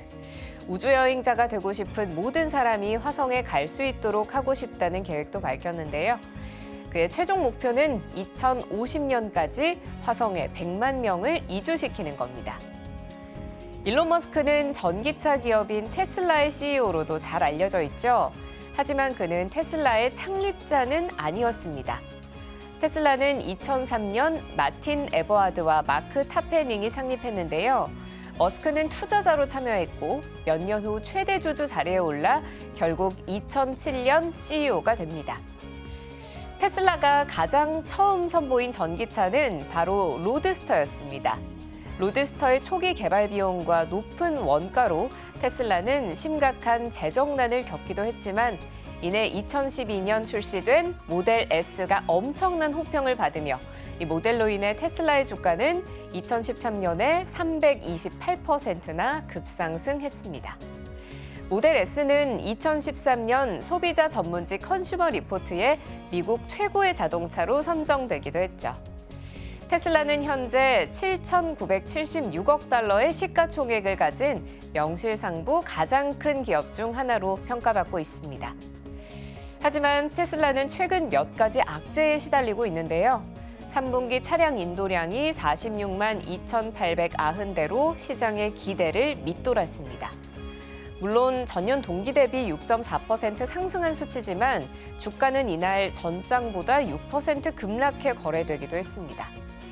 리콜 소식도 들려왔는데요. 테슬라의 전기 픽업 트럭인 사이버 트럭이 후방 카메라의 이미지가 지연 표시되는 문제가 확인되면서 2만 7천 대의 리콜을 결정한 겁니다. 로이터 통신은 리콜 대상이 된 사이버 트럭이 미국 내 사이버 트럭 거의 전부에 해당한다고 전했습니다. 이제 시장은 조만간 공개될 테슬라의 로보택시에 관심이 쏠리고 있는데요. 테슬라의 정보 및 데이터 관리를 총괄하던 최고위급 임원이 로보택시 공개 일정을 앞두고 회사를 떠난 것으로 알려지며 그 배경에도 관심이 쏠리고 있습니다. 일론 머스크는 소셜미디어 사업으로도 진출했습니다. 바로 트위터 인수인데요. 머스크는 2022년 4월 트위터 지분의 9.2%를 확보해 최대 주주 자리에 올랐고 같은 해 10월 440억 달러의 트위터를 인수하고 최고 경영자가 됐습니다. 이후 사명을 X로 변경하고 직원의 절반 이상을 해고하는 등 대규모 구조조정을 단행하기도 했죠. 2년이 흐른 지금 일론 머스크가 인수한 X는 어떤 평가를 받고 있을까요? X의 가치는 머스크가 이 회사를 처음 인수했을 당시보다 80% 가까이 떨어졌다는 분석이 나왔습니다. 글로벌 자산운용사 피델리티의 블루칩 성장 펀드는 최근 제출한 서류에서 이 펀드가 보유 중인 X의 지분 가치를 지난 8월 말 기준 420만 달러로 추산했는데요. 이는 머스크가 X를 인수한 2022년 10월 피델리티가 지분 가치로 추정한 1,966만 달러와 비교했을 때 79% 하락한 수치입니다.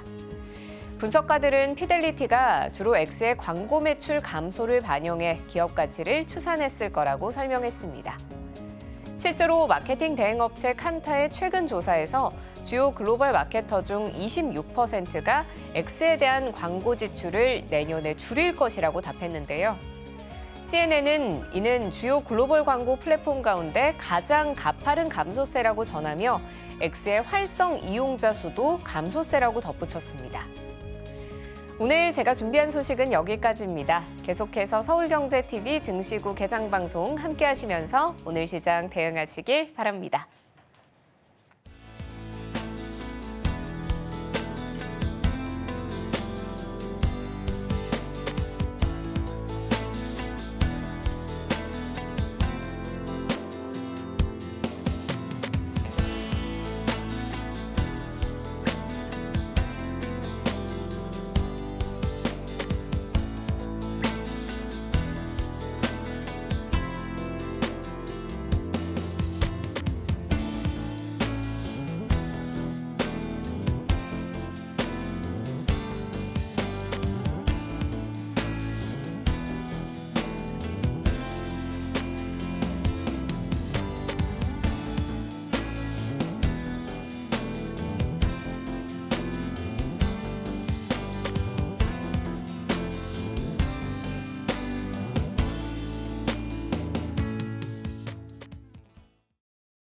네, 계속해서 오늘 시장 대비해 보도록 하겠습니다. 오늘 도움 말씀에는 IS의 김태성 본부장 자리해 주셨습니다. 본부장님 어서 오세요. 네, 안녕하세요. 네, 또 오늘 중요한 날 함께해 주셔서 먼저 들어온 소식 전해드리고 넘어가 볼게요. 삼성전자 잠정 실적 개장 전에 지금 발표됐습니다. 3분기 영업이익이 9조 1천억 원으로 잠정 실적을 발표를 했고요. 일단 3분기 매출이 79조 원, 영업이익은 9.1조 원입니다. 지금 원래 예상치가 매출은 80에서 81조 원이었고요. 영업이익이 10조에서 11조 정도였습니다. 특히나 10조 정도가 넘어서야 분위기가 반전될 것으로 예상이 된다라는 코멘트 많이 나왔었는데 일단 발표상으로 봤을 때는 어닝 쇼크로 잠정 결론 내릴 수 있을 것 같습니다. 본부장님 오늘 기다렸던 결과가 나왔는데 뚜껑 열어보니까 너무 실망스럽긴 해요. 어떻게 해야 될까요, 전략을? 일단 이 실망들이 이미 주가에 많이 반영이 되어 있지 않나라는 생각이 듭니다. 지금 삼성전자 기준으로만 보더라도 7월 달에 거의 9만 원 가깝게 올라왔었던 이 삼성전자가 어제 또 앞자리가 5자를 또 보게 되는 그런 이제 충격을 좀 줬었던 상황이기 때문에 가격적인 조정은 이미 시작되었기에 그에 따른 추가적인 하락보다는 여기서 얼마만큼의 저점 매수세가 들어오는지 여부가 가장 중요하지 않을까라는 생각이 들고 있고요. 결국 이제 삼성전자 키포인트는 두 가지로 이제 압축할 수 있을 것 같아요. 첫 번째, 지금 이렇게 실적이 안 나오게 되면 결국 실적을 개선시킬 수 있는 제품은 무엇인가? 바로 HBM3E 12단입니다. 왜냐하면 SK하이닉스, 마이크론 혹은 이제 엔비디아가 HBM이라고 하는 제품을 통해서 엄청나게 높은 마진율을 지금 가지고 있음을 알고 있는 상황이기 때문에 삼성전자는 지금의 영업이익을 개선시키기 위해서는 HBM3E에 대한 새로운 이야기가 나와줘야 된다. 이게 포인트가 될 것 같고요. 두 번째로는 지금 이렇게 실적이 안 나오는 가운데 파운드리, 그러니까 비메모리 사업부에서 적자가 개선이 되고 있지 않다라는 부분이 가장 큰 문제거든요. 그렇게 일단 숫자는 확인을 했는데 다가오는 컨퍼런스 콜이라든지 인터뷰를 통해서 이 두 가지 HBM3 12단 혹은 이제 메모리 반도체 혹은 이 파운드리 이 사업을 어느 정도 이제 개선을 시킨다라거나 혹은 축소를 한다거나 이런 이야기가 나오게 되면 저는 오히려 저점의 매수세를 좀 기대해 볼 수 있지 않을까라는 생각이 들고 있고요. 만약 삼성전자가 쉬어간다 하더라도 결국 우리나라는 SK 하이닉스 중심의 추가적인 상승세도 좀 나올 수 있기 때문에요. 지수의 추가 하락보다는 저는 지수는 보합권에서 머물러 간 상태에서 종목별 차별화 장세에 우리가 대응하는 어떤 이 대응책을 고민해 보셔야 되지 않을까라는 의견 드리겠습니다. 네, 그래도 좀 잘 나오길 기대를 했었는데 컨센은 좀 하회한 것으로 보이고요. 추가적인 하락보다는 여기서 저가 매수가 얼마나 들어오는지가 이 주가를 방어하는 데 있어서 가장 중요한 역할을 해줄 수 있을 것 같고요. 그럼 추가적으로 어제 외신 보도를 보면요. 본부장님, 삼성전자 그 HBM3E가 엔비디아 현장 검사를 통과했다라는 네. 소식은 전해졌어요. 대량 생산은 보류됐고 만약에 이게 최종적으로 승인이 된다면 이제 하반기부터 양산에 들어간다, 생산 시작한다라는 소식이 전해졌는데 뭐 물론 뉴스는 조금 더 확인을 해봐야 될 것 같긴 한데 그렇죠. 만약에 이게 사실로 밝혀지게 된다면 지금 SK 하이닉스랑 주가 차별화가 벌어졌던 건 키워드가 HBM이었는데 이거에 대한 격차를 확실히 좀 줄여나갈 수 있을까요? 일단은 단 한 번의 격차를 줄일 수는 없을 겁니다. 워낙 지금 시차가 많이 벌어졌죠. 지금 삼성전자가 HBM3 8단 혹은 이제 12단에 대한 이야기가 나온 지가 벌써 한 8개월에서 1년 가깝게 되거든요. 특히나 올해 1분기 말부터 우리가 기다렸던 삼성전자에 대한 이야기는 뭐였죠? HBM3 이제 콜이 될 거다. 여기서 이제 통과가 될 거다. 그리고 이제 납품을 하면서 3분기 정도부터는 HBM3에 대해서 매출이 발생할 거다라는 기대감이 있었던 상황의 주가의 흐름이었거든요. 근데 지금에 와서 결국 또 하반기로 미뤄지고 또 양산도 아니고 초도 납품이라고 한다면 결국 양산까지 시간이 또 공백기는 3개월이 한 분기가 또 넘어가야 되는 그런 상황이다 보니까 사실은 삼성전자에게는 단기적인 어떤 이 트리거는 될 수는 있습니다. 하지만 중장기적으로 어떤 주가의 방향성을 위로 잡기에는 다소 모자랄 가능성이 저는 높지 않을까라는 생각이 들어서요. 대신에 앞서 이야기했다시피 HBM3E에 대한 좋은 이야기 여기에 지금 실적을 빠르게 개선시키려면 앞서 제가 이야기한 대로 비메모리 사업부 그러니까 파운드리에 대한 이야기를 좀 해줘야 되거든요. 만약 여기서 사업 축소라고 하든지 아니면 라인을 좀 재정비한다라는 코멘트만 나와준다라고 하면 이 비메모리 사업부의 이제 실적만 없어진다 했었을 때 저는 매출이라든지 영업이익이 굉장히 크게 개선이 될 수 있는 효과를 볼 수 있는 게 지금 현재 삼성전자의 재무제표이기에 저는 이 부분을 좀 기대를 하시는 게 더 현실적이지 않을까라는 의견을 드려보도록 하겠습니다. 네, 어떻게 보면 파운드리에 대한 코멘트도 좀 붙어줘야 될 것 같은데 일단 이재용 회장 같은 경우에는 파운드리 분사 관심 없다. 사업에 있어서 성장은 좀 갈망하는 것으로 보이는데 구체적인 로드맵이 좀 나오는지는 지켜보셔야 될 것 같습니다. 어제 미국 시장도 좀 돌아보면 일단 국채금리가 10년물 국채금리가 4%대 다시 급등을 좀 했고 중동 리스크가 여전히 있다 보니까 유가나 브렌트유에 대한 부담도 있습니다. 이번 주 후반에 이제 실적 시즌도 시작되다 보니까 여기에 대한 경계감도 같이 맞물리면서 어제는 전반적으로 하락 마감을 좀 했는데 연휴를 또 우리 시장이 앞두고 있어요. 네. 그래서 오늘도 힘이 좀 빠지지 않을까 걱정이 되는데 전반적으로 어떻게 좀 예측을 하고 계세요?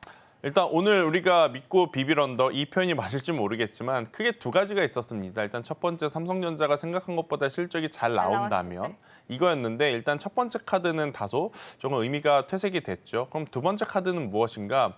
우리가 쉬고 있을 때 중국 증시가 얼마만큼의 또 추가적인 상승세를 보여주느냐가 저는 가장 중요한 포인트일 것 같아요.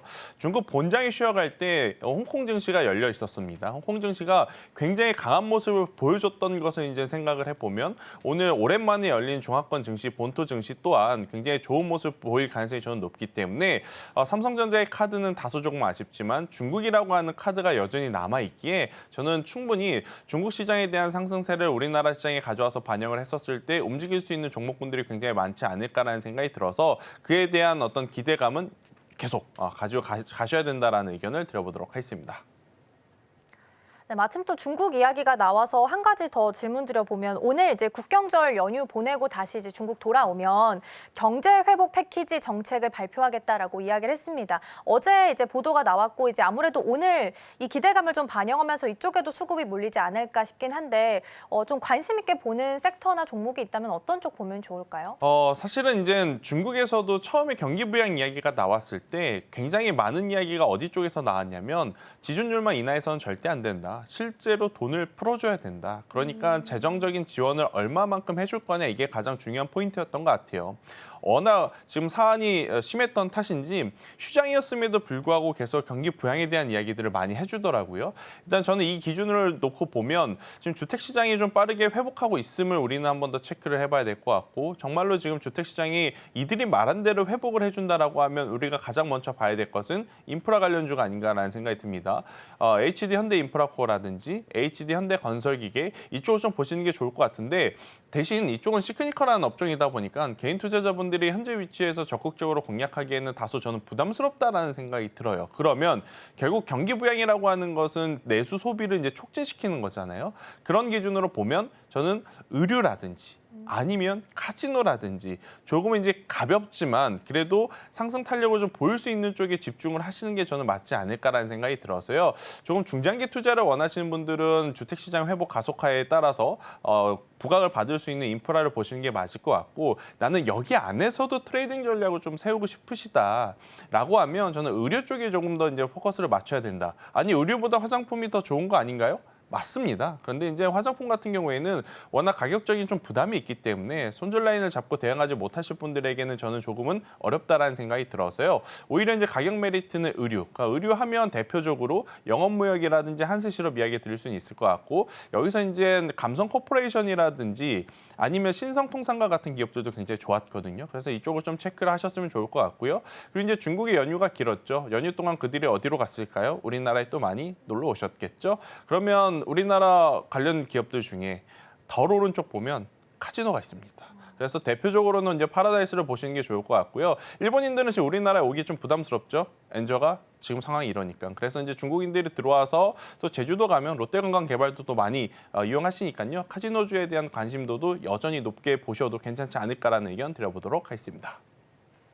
네, 오늘 중국 경기 부양과 관련한 정책 발표가 있어서 수급 몰리지 않을까 일단 기대가 되는데요. 의류랑 카지노 쪽 함께 좀 관심 있게 보시면 좋을 것 같습니다. 오늘 시장 문 열고 돌아오겠습니다.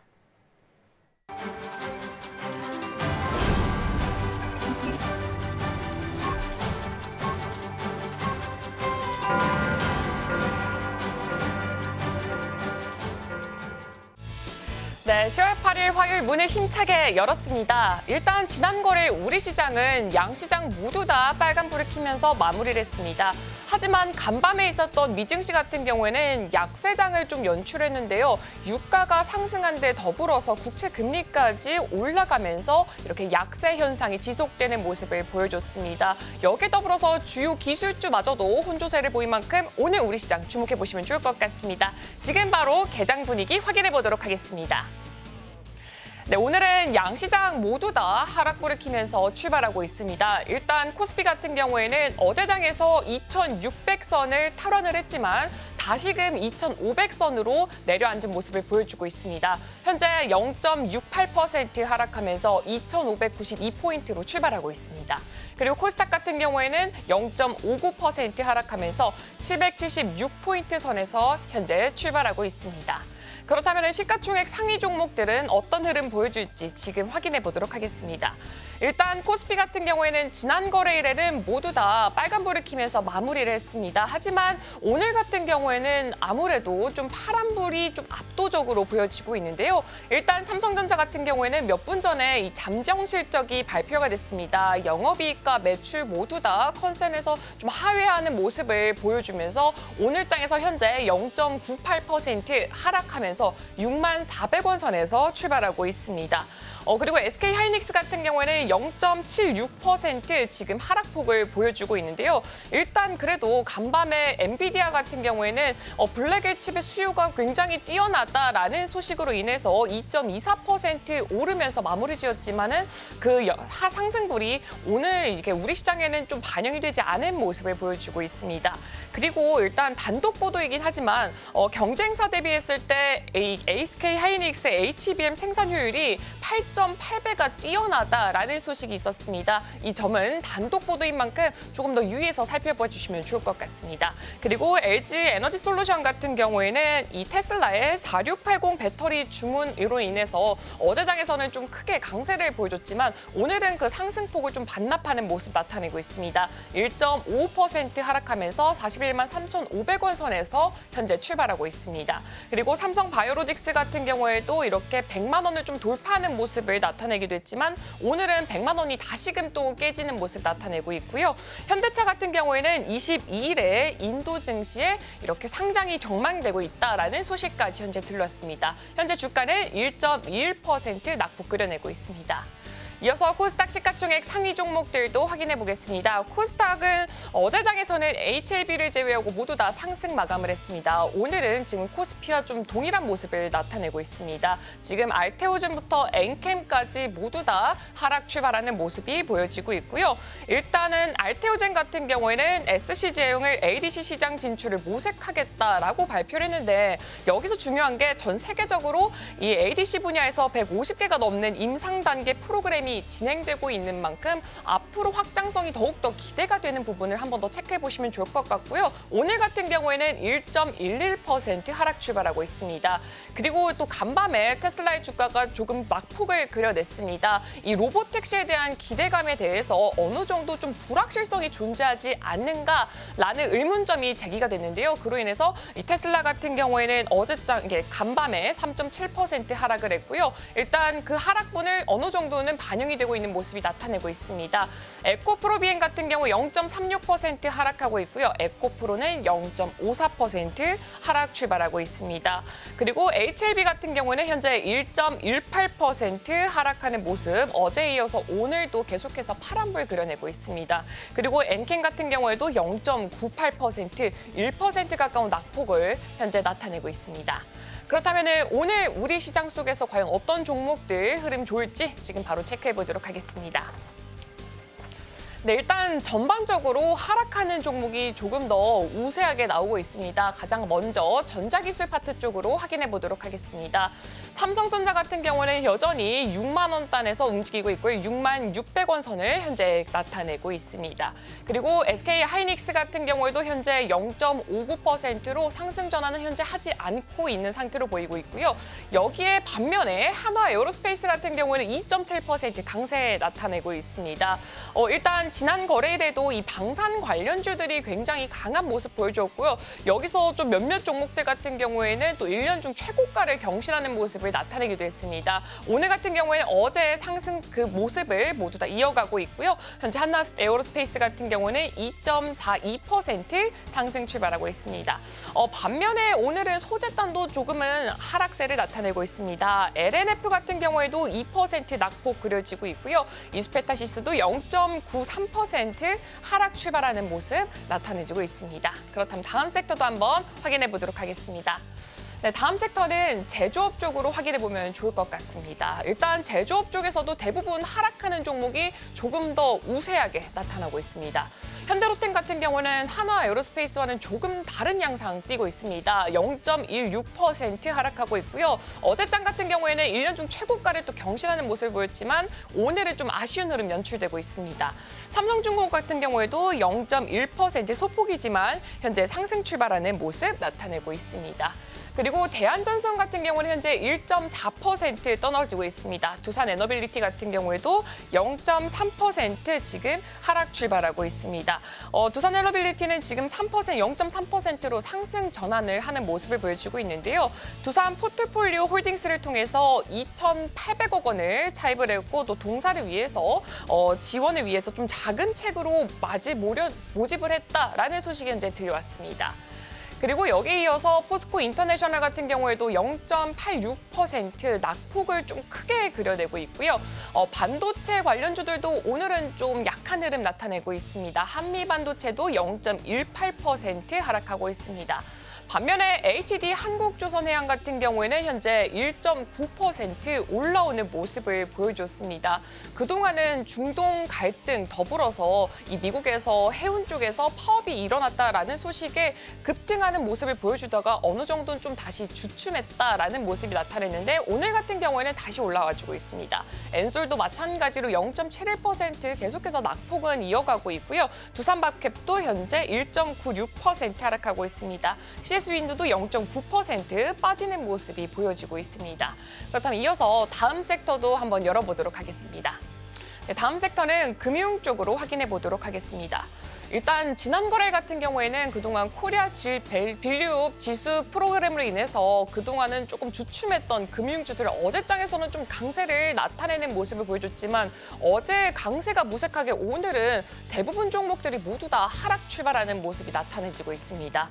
일단 신한금융지주 같은 경우에도 1.44% 하락하면서 어느 정도 어제 상승분을 반납하는 모습 나타내지고 있고요.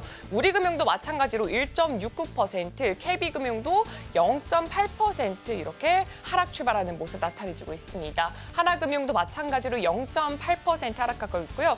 일단 보험 쪽 같은 경우에는 하나생명이 1.18%로 조금 더 약세가 크게 나타내고 있습니다. 그리고 삼성증권도 1.46% 하락 출발하는 모습을 보여주면서 일단 SK스퀘어를 제외하고는 이쪽 섹터 내에서는 대부분 종목들, 거의 모든 종목들이 하락 출발하는 모습 보여지고 있습니다. 그럼 이어서 다음 섹터도 열어보도록 하겠습니다. 네, 다음 섹터는 의료기술 쪽으로 확인해 보도록 하겠습니다. 아무래도 이 의료기술 같은 경우에는 대부분 개별 이슈 위주로 움직였던 종목들이 크게 자리를 했지만 오늘 같은 경우에도 마찬가지로 하락 종목들이 조금 더 크게 자리를 잡고 있습니다. 유한양행 같은 경우에도 현재 0.74% 지금 낙폭을 보여주고 있는데 일단 안티프라민의 라인업을 확대한다라는 소식이 있었지만 그 소식이 주가에는 크게 영향을 미치지 않은 모습을 나타내고 있습니다. 그리고 HLB 같은 경우에도 2.35%로 낙폭이 조금 더 깊게 나타내고 있고요. 알테오젠 같은 경우도 1.95% 하락했는데 지금 2% 가까운 낙폭을 또 나타내고 있습니다.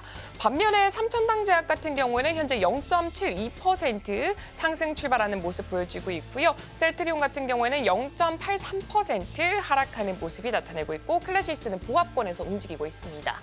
이어서 다음 종목도 한번 열어보도록 하겠습니다.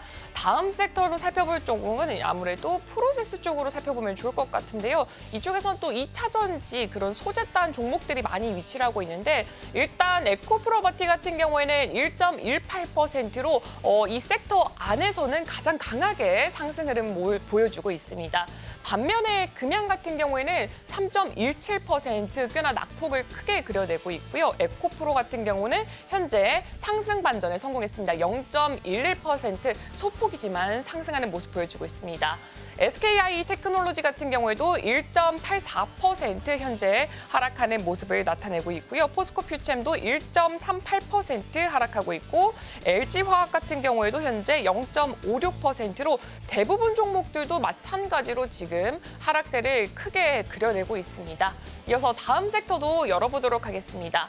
네, 다음으로 살펴볼 섹터는 커머셜 서비스 쪽으로 살펴보면 좋을 것 같고요. 대부분 게임주들이 많이 보이는데 오늘 같은 경우에는 일단 하이브가 가장 먼저 눈에 띄고 있습니다. 그동안 경영진 리스크로 인해서 계속해서 약세를 보여줬던 하이브인데 오늘 같은 경우에는 대부분 종목들 하락하는 가운데 현재 1.79% 상승하는 모습 보여주고 있고요. 포스코 DX는 반면에 1.94%가 빠지고 있습니다. 카카오페이도 0.6% 하락하고 있고요. 카카오 같은 경우도 마찬가지로 0.5%대 이렇게 낙폭을 보여주고 있습니다. 오늘 우리 종목들 대부분 하락하는 모습을 보인 가운데 과연 우리 시장은 어떤 전략을 취하면 좋을지 지금 바로 확인해 보시면 좋을 것 같습니다. 네, 지금까지 오늘 움직인 종목들 살펴봤습니다. 네, 계속해서 개장 분위기 살펴보도록 하겠습니다. 현재 휴일 앞둔 상황 속에서 개장한 후에 양시장 약보합 수준에서 흘러가고 있고요. 삼성전자는 지금 시각 기준으로 6만 600원 선에서 거래되고 있습니다. 앞서서 본부장님께서 말씀해 주신 것처럼 추가적인 하락보다는 저가 매수가 얼마나 많이 들어오는지가 주가를 방어하는 데 있어서 중요할 거다라고 말씀해 주셨는데 아무래도 기관 쪽에서 순매수를 좀 보이고 있는 걸로 봐서는 가격적인 메리트는 분명히 있는 구간인 것 같습니다. 6만 500원 선에서 거래되고 있고요. 기관 순매수 1위 종목으로 현재 자리를 하고 있습니다. 오늘 테마 중에 비만 치료제 자리하고 있어서 본부장님과 이 부분도 이야기 나눠보도록 하겠습니다. 어제 펩트론 아마 보셨겠지만 일라이릴리랑 플랫폼 기술 계약 체결한다라는 소식이 전해졌습니다. 마침 또 이번 달 말에 위고비가 한국에 상륙을 합니다. 한 달 뭐 80만 원 든다 뭐 이런 이야기도 있던데 좀 생각보다 비싼 감도 없지 않아 있긴 한데요. 그렇죠? 네. 그러니까요. 근데 주가는 일단 상승 중이에요. 그리고 펩트론이 가장 대표적인 종목 중 하나인데 이런 호재가 좀 있다 보니까 같이 끌고 움직이는 경향도 좀 있는 것 같습니다. 만약에 보유하신 분들이라면 세론을 좀 대비해서 일정 전에 좀 차익을 실현하셔야 될까요? 아니면 길게 보고 가도 될까요? 일단 펩트론은 오늘 우주의 기온이 좀 몰렸다라고 표현을 드리고 그쵸. 싶어요. 왜냐하면 일단 첫 번째, 삼성전자가 만약에 좋은 성과를 잘 냈다면 맞아요. 반도체 IT로의 수급이 집중이 될 가능성이 굉장히 높았었는데 그게 지금 조금 아쉽죠. 이제 두 번째, 사실 펩트론이 어제 이제 장 마치고 나온 공시는 펩트론을 계속해서 투자했던 분들에게는 다소 실망스러운 공시였을 수도 있습니다. 이제 와서 검토를 하는 어떤 협의를 한다? 당장의 기술 수출이 아니라 다시 한번 또 시간이 뒤로 미뤄지는 것을 좀 암시하는 공시였기 때문에 무조건 좋다라고 받아들이기에는 굉장히 좀 어려운 어떤 뉴스였습니다. 하지만 어떤 시장의 분위기와 굉장히 많은 투자자분들이 그래 그동안의 펩트론 정말 기술은 있다 했는데 혹시나 하는 마음에 좀 불안했었는데 그것을 조금 없애줬다라는 관점에서 좋은 점수를 좀 받고 있는 상황이 아닌가라는 생각이 들어서요. 일단은 지금 뭐 20% 넘어가는 종목에 대해서 제가 왈가불가하는 것은 아니다라는 생각이 들어서 수급의 픽을 좀 받고 있다. 이렇게 되면 결국엔 따라서 움직일 수 있는 쪽에서는 인벤티지랩과 같은 기업들 한번 보셔야 될 것 같고 앞서 앵커님께서 이야기하셨다시피 이번 달에 이제 상륙을 합니다. 그러면 이제 여기서 우리가 봐야 될 기업은 블루엠텍이라는 기업이 있죠. 이제 그 제품을 가지고 우리나라에서 독점 판매권을 가지고 있는.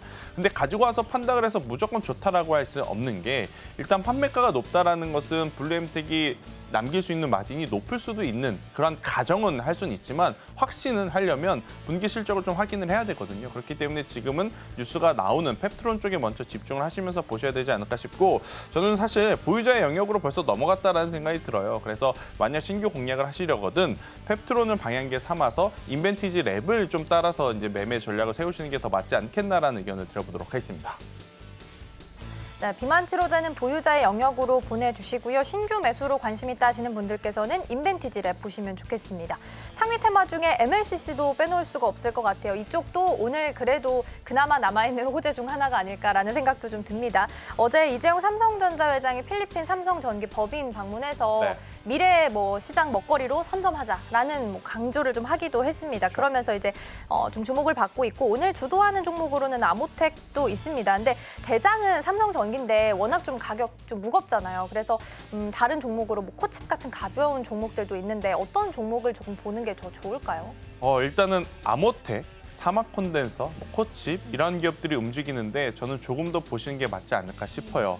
그러니까 MLCC라고 하는 게 만약 반도체처럼 우리나라가 선두에 있어서 우리나라가 공급하는 물량에 따라서 가격, 그러니까 판가가 정해지는 제품이라면 상관이 없지만 MLCC는 우리나라 삼성전기, 전 세계 글로벌 탑5에서 뒤쪽에 있습니다. 그러면 1위 쪽은 누가 있느냐? 일본의 노무라가 있거든요.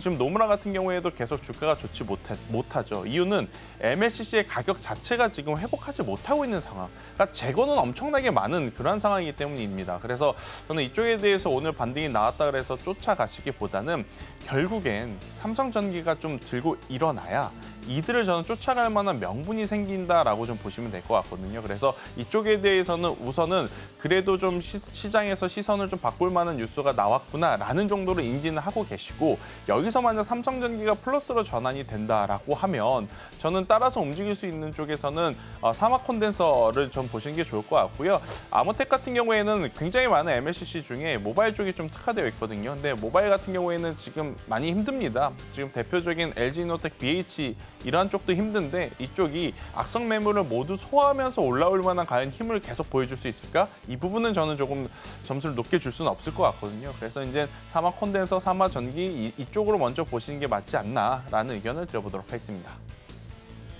네, 이번에 나온 뉴스는 분위기는 전반적으로 바꿨구나 정도의 뉴스로 파악을 하시면 좋을 것 같고요. 삼성전기가 일단 MLCC 안에서도 먼저 자리를 잡고 일어나줘야 그 다음 종목들도 함께 좀 움직임을 보일 수 있지 않을까 싶습니다. 오늘 여기까지 짚어봤고요. 본부장님 여기서 보내드리겠습니다. 오늘 말씀 고맙습니다.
따라가 말아 시작해 보도록 하겠습니다. 오늘 도움 말씀에는 영앤리서치 최진욱 본부장 자리해 주셨습니다. 본부장님 어서 오세요. 맞습니다. 네, 오늘 오랜만에 뵙는 것 같습니다. 네네. 또 중요한 날 만나게 됐어요. 삼성전자 잠정 실적 발표가 네네. 나왔거든요. 근데 주가 봤을 때는 이미 나쁜 것들이 좀 반영이 된 건지 악재가 반영이 된 건지 68,000원 크게 밀리지는 않고 있는 상황입니다. 전반적인 분위기 먼저 어떻게 보고 계실까요?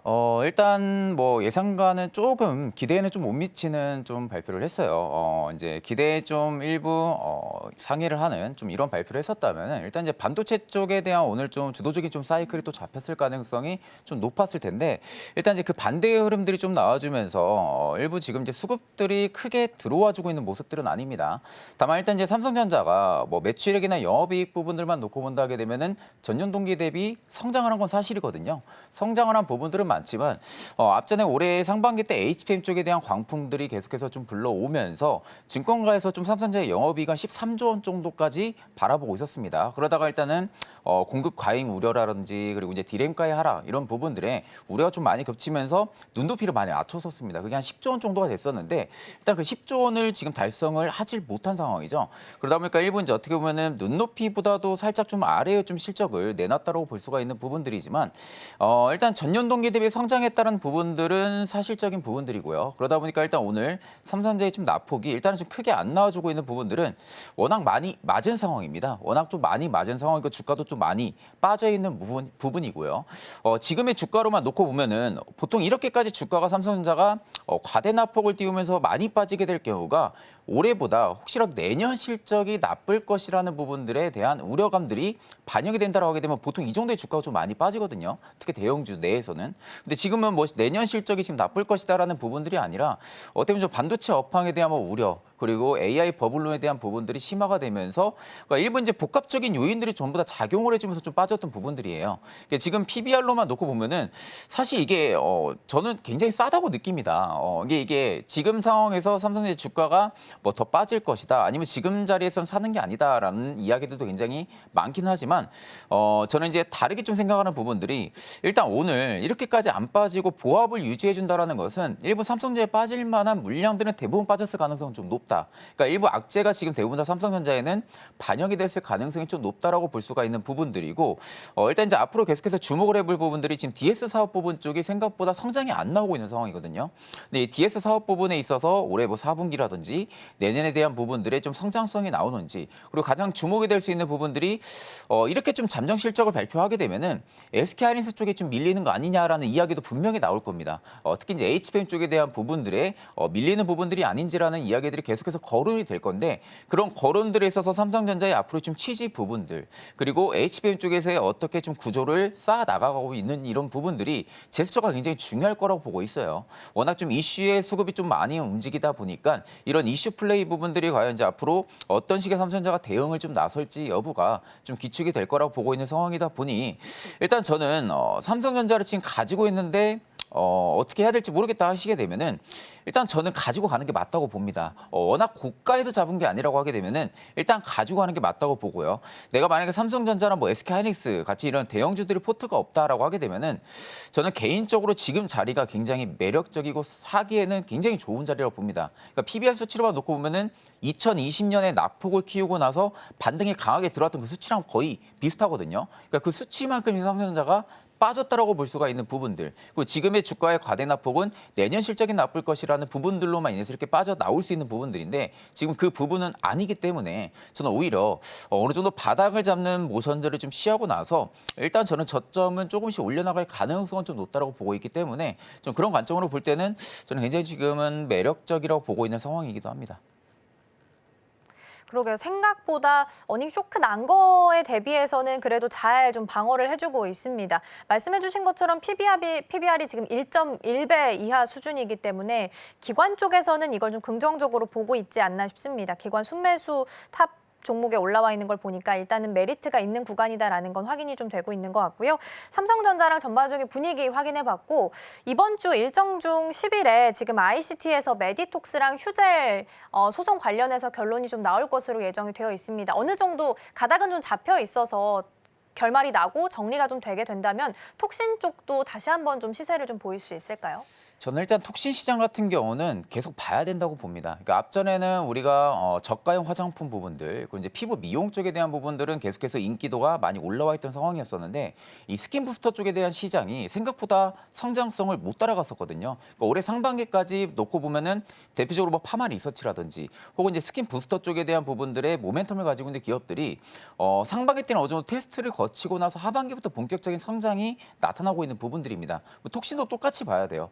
결국 이제 톡신 시장 같은 경우도 마찬가지로 지금 이제 겨울철이 지나오면서 피부 미용이라든지 또 미용 쪽에 대한 부분들이 관심도가 또 많이 올라갈 수가 있는 부분들이고, 그 안에서도 일단 지금 메디톡스라든지 그리고 뭐 휴젤부 대용제약 부분들이 있어서 워낙 이런 부분들이 어느 종목을 좀 담아야 될지에 대한 부분들을 고민을 많이 하시더라고요. 뭐 휴젤이냐 아니면 메디톡스냐라는 부분들인데, 저는 사실 지금 시점에서 담는다고 하게 되면은 휴젤이 좀 맞다고 봅니다. 일단 저는 휴젤이 가장 이익 성장치가 가장 잘 나올 가능성이 좀 높다라고 보고 있는 상황이고요. 워낙 뭐 메디톡스나 휴젤이나 다 똑같아요. 주가의 움직임 자체가 워낙 같은 톡신 쪽에 대한 부분들의 모멘텀도 가지고 있는 부분들, 또 서로 가지고 있는 재료들이 똑같기 때문에 대부분의 움직이는 사이클 자체가 굉장히 비슷하긴 합니다. 다만 우리가 향후에 이익 정만치라든지 실적 성장 그리고 외형 성장에 대한 부분들을 놓고 본다 하게 되면은 저는 휴젤이 일단 지금 맞다고 봅니다. 추세도 지금 휴젤이 가장 좋고요. 추세 자체가 깨지지가 않았다라는 부분들은 휴젤 쪽의 톡신 쪽은 투자자들의 수급이 지금 몰리고 있다라고 볼 수가 있는 부분들이기 때문에 휴젤 같은 경우는 저는 오히려 지금 자리도 뭐 그렇게 고평가라고 논하기에는 다소 어렵지 않을까라고 보고 있습니다. 앞으로 계속해서 전망치가 나올 것이고, 그 전망치 대비해서는 지금의 PBR이 과연 휴젤에 맞는 PBR인지 여부가 재평가가 전 들어갈 가능성이 높다라고 보거든요. 밸류상으로. 그렇기 때문에 저는 오히려 휴젤 같은 경우는 충분히 지금 자리도 분할로는 좀 접근이 가능하지 않을까, 그렇게 보고 있는 상황입니다. 네, 일단 톡신 쪽은 꾸준하게 좀 지켜보자라고 말씀해 주셨고요. 그중 탑픽으로 휴젤 종목 주셨습니다. 차트 살펴보니까 진짜 우상향 쭉 그리고 있는 것으로 확인이 됩니다. 추가적인 상승 이어갈 수 있을지 소송 이후에 흐름도 함께 좀 체크를 해보도록 하겠고요. 계속해서 오늘 시장도 들여다보겠습니다. 실시간 상승률 상위 종목 먼저 코스피 확인해 보시죠. 네, 코스피입니다. 보령, 티웨이 항공, 대웅, 한국단자, 하이브 있습니다. 어떤 종목 살펴볼까요? 하이브를 그래도 일단 좀 살펴볼 필요성이 있지 않을까 싶습니다. 일단 엔터주들 같은 경우 굉장히 말이 많았었어요. 네, 뭐 실적도 그렇고요. 그리고 이제 뭐 개별 아티스트들의 뭐 악재 부분들 이런 부분들이 주가에 계속해서 반영이 되어왔던 부분들. 그러니까 사실 엔터주들을 좀 투자하는 데 있어서 굉장히 좀 어려운 부분들이 이런 거라고 생각합니다. 개별 아티스트들의 악재가 어떻게 나올지를 알 수가 없기 때문에. 그러니까 이런 부분들을 우리가 이슈를 통해서만 알 수 있는 부분들인데 주가는 또 그런 이슈들을 또 민감하게 반응을 해준다라는 거죠. 다만 일단 지금 하이브도 마찬가지고요. 뭐 JYP도 마찬가지고 엔터주들 같은 경우는 일단 상반기 대비 하반기에 지금 실적을 증권가들이 대부분 다 좋게 보고 있는 상황입니다. 그러니까 그런 부분들 일단은 콘서트가 좀 대규모로 많이 열리는 시즌이기도 하고요. 또 월드 투어라든지 이런 투어 일정들이 굉장히 좀 많이 잡혀 있고 대부분 지금 하이브 같은 경우 BTS의 지금 솔로 앨범까지도 지금 준비를 하고 있는 상황이죠. 또 세븐틴 같은 경우도 콘서트를 또 준비를 하고 있는 상황이고요. 위버스 부분들도 플랫폼에 대한 뭐 강화 이런 부분들의 복합적인 요인들로만 놓고 본다 하게 되면은 일단 지금 하이브의 주가 가격 레벨 범위 자체가 저는 그렇게 비싸다고는 생각은 안 하고 있습니다. 그렇다고 하게 되면은 일단 엔터주들이 지금 조금씩 수급이 좀 들어가지고 있는 부분들인데 이 엔터주들 같은 경우는 조용히 또 올라가다가 한순간에 투자자한테 또 눈길을 사로잡는 그런 부분들이 좀 섹터의 특징을 또 많이 가지고 있는 부분들이거든요. 지금은 어떻게 보면은 투자자들한테 많은 관심을 못 받고 있는 상황이죠. 워낙 엔터주들에 대한 부분들의 눈길이 많이 안 좋은 상황이다 보니까 다만 이렇게 눈길이 안 좋을 때가 저는 또 하나의 기회라고 또 볼 수가 있는 부분들이기 때문에 엔터주들 같은 경우 특히 이제 그 안에서도 뭐 하이브 같은 경우는 지금 자리 충분히 저는 매력적이라고 보고 있는 상황입니다. 그러게 오랜만에 그래도 상위에서 조금 이름이 보이는 게 있네요. JYP 엔터도 오늘은 좀 강하게 움직이고 있는 것으로 확인되고 있고요. 5.99%, 6%대 오랜만에 상승불 켜고 있습니다. 콘서트나 투어가 실적에 있어서 좀 비중을 크게 차지하고 있는데 이게 연말의 이벤트 많이 앞둔 상황이기 때문에 계속해서 상승 이어갈 수 있을지 기대해 보셔도 좋을 것 같습니다. 자, 그럼 이어서 코스닥 시장도 함께 확인해 보도록 하겠습니다. 코스닥입니다. 펩트론, 태성, JYP 엔터, 그리고 올릭스, 흥구석유 있고요. 어떤 종목 살펴볼까요? 일단 앞쪽에 페트론을 하셔가지고 저는 흥구석유를 네. 좀 말씀을 드릴게요. 일단은 흥구석유를 봐야 되는 부분들은 사실 뭐 실적에 대한 뭐 기대치 때문에 보는 부분들은 아닙니다. 뭐 여전히 지금 중동 리스크 부분들이 계속 지금 불거지고 있는 부분들이고 최근에 또 트럼프 전 대통령이 또 발언을 했더라고요. 이스라엘이 좀 이란의 핵시설에 공격을 해도 된다. 라는 또 이런 발언까지 어제 또 나왔던 상황입니다. 그러니까 지금 이런 발언들이 계속해서 나와주고 있는 부분들이고 이스라엘과 하마스 쪽에 대한 부분들이 지금 전쟁 고도화 부분들이 계속해서 우려감으로 남아있는 상황이거든요. 그러다 보니까 지금 국채 금리도 올라가고 있는 상황이고 유가도 지금 반등이 나와주고 있는 상황입니다. WTI까지 지금 반등이 나와주고 있는 부분들이기 때문에 상대적으로 지금 증시에서는 주도적인 섹터가 저는 명확하게 잡혔다고 보기는 어렵거든요. 주도적인 섹터가 아직까지 명확하게 안 잡혀 있다고 하게 되면은 그 순간의 이슈에 따라서 이슈 플레이로 수급이 움직일 가능성이 좀 높습니다. 그러면 지금 중동 리스크에 대한 부분들은 우리가 이게 결국 이렇게까지 심화가 되지 않을 거라 하게 되면은 그냥 넘겨 짚어도 상관이 없는데 아직까지 계속해서 이슈에 대한 부분들에 민감하게 반응을 해주고 있는 부분들 그리고 중동 전쟁에 대한 부분들에 있어서도 저번 주 주말에 뭐 미사일도 날리고 하더라고요. 그러니까 이런 부분들만 놓고 본다 하게 되면 우리가 이거는 사실 지금 그냥 쉽게 넘겨 짚을 만한 부분들은 아니겠구나라는 부분들이 저는 좀 우려가 될 가능성이 좀 높다라고 보고 있기 때문에 그에 따른 좀 WTI 반등이 나와준다 하게 되면 당연히 석유주들 같은 경우가 또 강하게 또 반등이 나와줄 가능성이 좀 높습니다. 그래서 대표적으로 일단 코스닥 쪽에서는 흥구석유가 좀 강하게 거래량이 오늘 좀 실리고 있는 부분들인데 흥구석유도 어떻게 보면 지금 차트로만 딱 놓고 보면은 저점은 계속 높여나가고 있는 모습이에요. 고가도 계속해서 높여나가고 있는 모습이고 저점도 계속해서 높여나가고 있다라는 부분들은 우상향 채널링이 계속해서 지금 유지가 되고 있다라는 겁니다. 다만 지금 이제 고가 기준까지 올라와주고 나서 채널의 상단을 맞고 좀 빠지고 있는 부분들이거든요. 다만 지금 보시면 반등이 나올 때는 거래량이 굉장히 많이 터지고요. 주가가 빠질 때는 거래량이 많이 축소가 되면서 빠지고 있어요. 그렇다 하게 되면 일부 지금은 어느 정도 차익 매물이 그렇게 강하게 나오고 있다고 우리가 볼 수가 없는 부분들이기 때문에 저는 오히려 눌림목에서 지금 충분히 단기적인 수익을 좀 바라보고 좀 접근이 가능하다라는 관점으로 볼 때는 흥구석유 같은 경우는 단기적으로는 계속 관심을 가질 필요도 있지 않을까 싶습니다. 네, 차트 보니까 항상 어디 저항대 부딪히면 떨어지고 반복하고 있습니다. 단기적인 관점에서는 여전히 중독 리스크가 남아있는 구간이기 때문에 흐름은 좀 추세는 지켜보셔야겠지만 단기적인 관점이 유효하다라는 부분도 함께 체크해드리도록 하겠습니다. 자, 그럼 계속해서 상위 3가지 테마들도 이어서 함께 확인해 보도록 하겠습니다. 첫 번째부터 함께 보실 텐데요. 오늘 첫 번째로는 2차 전지가 자리하고 있습니다. 어제도 강세를 좀 보였었죠. 반도체주가 조금 쉬어가면서 2차 전지가 그 공백을 좀 메우는 모습이었는데 테슬라가 LG 에너지 솔루션에다가 4680 배터리 관련해서 주문을 넣었고 12월부터 양산에 들어간다라는 소식에 자극을 좀 받으면서 어제 강세를 보였습니다.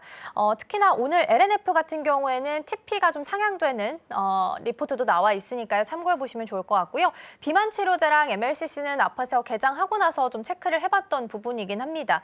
펩트론과 일라이릴리의 플랫폼 계약 기술 소식이 나오면서 오늘 주도해서 끌고 가고 있습니다.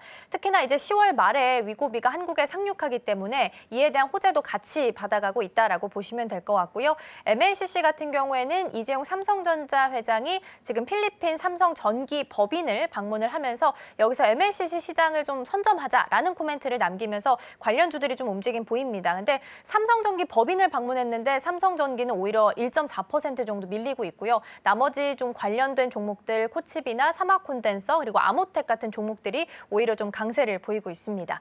자, 그럼 본부장님 이 중에서 어떤 테마를 좀 살펴보면 좋을까요? 일단 2차 전지 쪽을 좀 살펴볼 필요성이 있지 않을까 싶습니다. 일단 2차 전지가 최근에 수급이 굉장히 좀 강하게 또 몰리고 있는 부분들이거든요. 워낙 이제 반도체와 2차 전지 좀 핑퐁 현상들이 좀 많이 나왔었던 부분들이 또 섹터의 성격들도 많이 가지고 있는데 최근에 뭐 외국인과 기관 쪽에 좀 러브콜도 좀 많이 받고 있는 부분들입니다. 일단 어제 강세를 보여주고 오늘 좀 일부 쉬어가는 모습들을 좀 연출을 시키고 있는데 어제 강세를 보여준 부분들이 뭐 실적 성장에 대한 기대감으로 인해서 지금 수급이 들어와 준다라기보다는 테슬라 일단 4680 배터리 부분들이 호재로 좀 작용을 해준 것 같습니다. 일단 지금 LG 엔솔의 12월에 본격적인 양산에 지금 들어간다, 주문을 넣고 양산에 지금 들어간다라고 어제 좀 이슈가 나와주면서 대부분의 좀 배터리 셀도 마찬가지고요, 뭐 소재단도 마찬가지고 좀 수급이 좀 강하게 몰렸던 부분들인데 우리가 이제 여기서 좀 생각을 해볼 수 있는 부분들이 테슬라가 지금 상황에서 4680 배터리를 주문을 넣었다고 하게 되면은 글로벌 배터리 수요에 대한 부분들이 점진적으로 좋아질 거라는 그런 기대감이 시장에 들어올 가능성이 굉장히 높다라는 식으로 우리가 접근을 해야 된다는 거죠. 일단 지금 테슬라의 10월 10일 또 로보택시도 지금 공개를 앞두고 있는 상황인데 아마 이 로보택시에서 이제 언급이 될 만한 부분들이 뭐 자율주행이라든지 혹은 배터리 쪽에 대한 부분들의 이야기가 좀 언급이 될 가능성이 높지 않을까 싶습니다. 그럼 만약에 이제 배터리에 대한 부분들이 이야기가 언급이 된다고 하게 되면은 LG 엔솔을 좀 주도적으로 움직이면서 2차 전지 쪽이 또 한 번에 수급이 좀 들어와 줄 가능성이 좀 높다라고 보고 있는 상황이고요. 지금 2027년 이후로는 4680 배터리에 대한 부분들이 사이버 트럭을 제외하고도 대부분의 지금 모델이 지금 적용을 시킬 거라는 이야기들도 지금 많이 나오고 있는 상황이거든요. 그렇다고 하게 되면은 시기적으로 시간이 가면 갈수록 4680 배터리에 대한 부분들의 탑재 모델들이 좀 많아진다라고 하게 되면은 실질적인 2차 전지 쪽에 대한 부분들이 모멘텀이 좀 강하게 잡힐 가능성이 좀 높지 않을까라고 보고 있는 상황입니다. 다만 제가 이제 2차 전지 쪽은 좀 조심스럽게 좀 말씀을 드리고 싶은 부분들은 지금은 이익 성장치라든지 실적 성장이 좋아질 거라는 부분들로 수급이 들어가는 게 절대 아닙니다. 그러니까 지금은 단순하게 테슬라 쪽에 대한 부분들의 모멘텀이 좀 강화가 되고 있는 부분들, 그리고 4680 배터리가 주문이 들어갔다고 하게 되면은 글로벌 수요가 지금 점진적으로 좋아지고 있구나라는 부분들이 그런 추측성 부분들이 좀 수급이 좀 들어가지고 있다라고 볼 수가 있는 부분들이기 때문에 아마 저는 전반적으로 2차 전지 쪽 전체 업종 대부분의 기업들이 3분기 실적도 안 좋을 거라고 보고 있습니다. 3분기 실적도 안 좋을 거라는 부분들을 지금 투자라는 시장 투자 참여자들도 대부분 다 알고 있는 사실인데도 불구하고 2차 전지에 계속해서 지금 매수대를 넣어준다라는 부분들은 지금의 밸류가 굉장히 매력적으로 느껴진다라는 거죠. 지금의 밸류가 매력적으로 느껴지면서 테슬라의 지금 10월 10일 로보택시에 대한 모멘텀 부분들도 좀 기대를 하는 것으로 좀 보여지고요. 그렇다 하게 되면은 이제 이 안에서 저는 옥석 가리기가 굉장히 좀 중요하다고 봅니다. 워낙 또 많은 기업들이 또 많은 상황인데 이 안에서 저는 본다고 하게 되면은 배터리 셀 업체들 중에서는 대표적으로 LG 엔솔을 봐야 되고요. 그리고 이제 소재단을 지켜본다고 하게 되면은 사실 소재단에서 뭐 에코프로 BM이나 에코프로 굉장히 많이들 관심을 가집니다. 다만 저는 반대로 포스코 퓨처엠이 좀 맞다고 봐요. 포스코 퓨처엠 같은 경우로 제가 지금 대표적으로 탑픽으로 좀 뽑았던 부분들은 지금 투트랙 전략을 세워 나가고 있는 기업들이 많지가 않습니다. 그러니까 양극재, 음극재 쪽에 대한 부분들의 전 사업부를 가지고 있는 부분들의 기업이 많지가 않다라는 부분들. 그리고 지금 포스코 그룹주들 같은 경우는 2차 전지 쪽에 대한 부분들의 밸류체인이 지금 강화되고 있고 수직 기여라도 구축이 되어 있는 상황이죠. 그러니까 이런 부분들만 놓고 본다 하게 되면은 앞으로 이익 성장치가 2차 전지 업종에 대부분 다 돌아선다 하게 되면은 포스코 퓨처엠이 가장 먼저 좀 돌아설 가능성이 높다라는 겁니다. 그러면 그런 관점으로 볼 때는 오히려 메이저들의 수급이 다른 기업들 대비해서 좀 많이 몰릴 가능성이 좀 높겠죠. 그만큼 주가도 상대적으로 포스코 퓨처에만 안 빠진 부분들이 아니라 전체적으로 전부 다 빠지면서 밸류상의 지금 매력적인 구간을 위치를 해주고 있다고 하게 되면은 상대적으로 이익 성장치가 좀 빠르게 나타날 수 있는 포스코 퓨처엠이 소재단에서는 가장 탑픽이지 않을까 그렇게 보고 있는 상황입니다. 네, 2차 전지 전반적으로 좀 살펴봤고요. 실적에 대한 부진함은 이미 주가에 좀 반영이 어느 정도 되는 것 같습니다. 외국인과 기관도 계속해서 러브콜 좀 보내고 있는 상황이고요. 셀 쪽에서 본다면 LG 에너지 솔루션이 있을 것 같고요. 소재 쪽에서 본다면 포스코 퓨처엠 있다라는 부분도 함께 언급을 좀 해주셨습니다. 오늘 도움 말씀은 여기까지 듣도록 하겠습니다. 본부장님 고맙습니다.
네, 계속해서 오늘 방송에서 나왔던 종목들 다시 한번 살펴보도록 하겠습니다. 첫 번째 종목부터 함께 만나보겠습니다.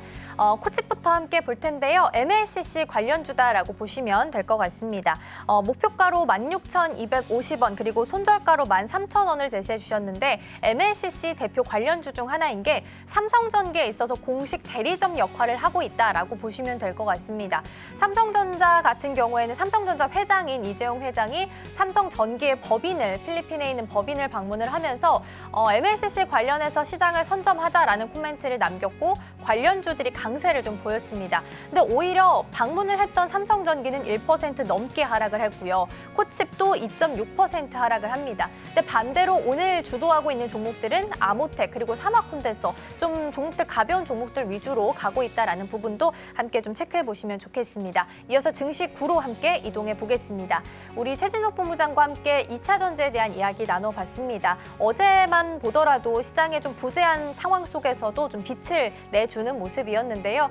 테슬라가 LG 에너지 솔루션에 4680 배터리 관련해서 주문을 넣었고 12월부터 양산에 들어간다라는 소식에 함께 좀 영향을 받았습니다.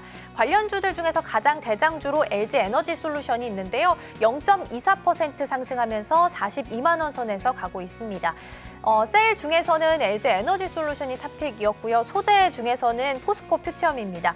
양극재랑 음극재 같이 투트랙 전략을 취하고 있는 또 유일한 기업 중 하나이기 때문에 오늘은 좀 쉬어가고 있지만 탑픽 종목으로 주셨습니다. 25만 원 선에서 거래되고 있으니 함께 참고해 보시면 좋겠고요. 이번 주 10일에 우리 시간 기준으로는 11일 금요일 오전 11시에 로보택시 공개 이벤트도 있으니까 함께 참고해 보시면 좋겠습니다. 오늘 브리핑은 여기까지 전해드리겠습니다. 오늘의 핵심 요약입니다. 원달러 환율은 10전 오른 1,346원 80전으로 개장했습니다. 코스피는 3전 쇼크로 인해서 2,600선을 하회하는 모습을 보여주고 있습니다.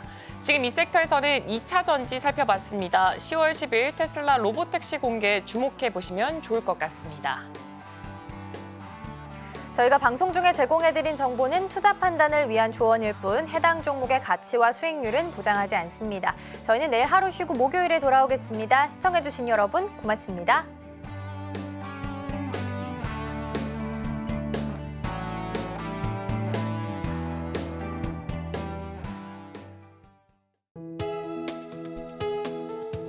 본 방송에서 제공하는 투자 정보는 투자 판단에 대한 조언입니다.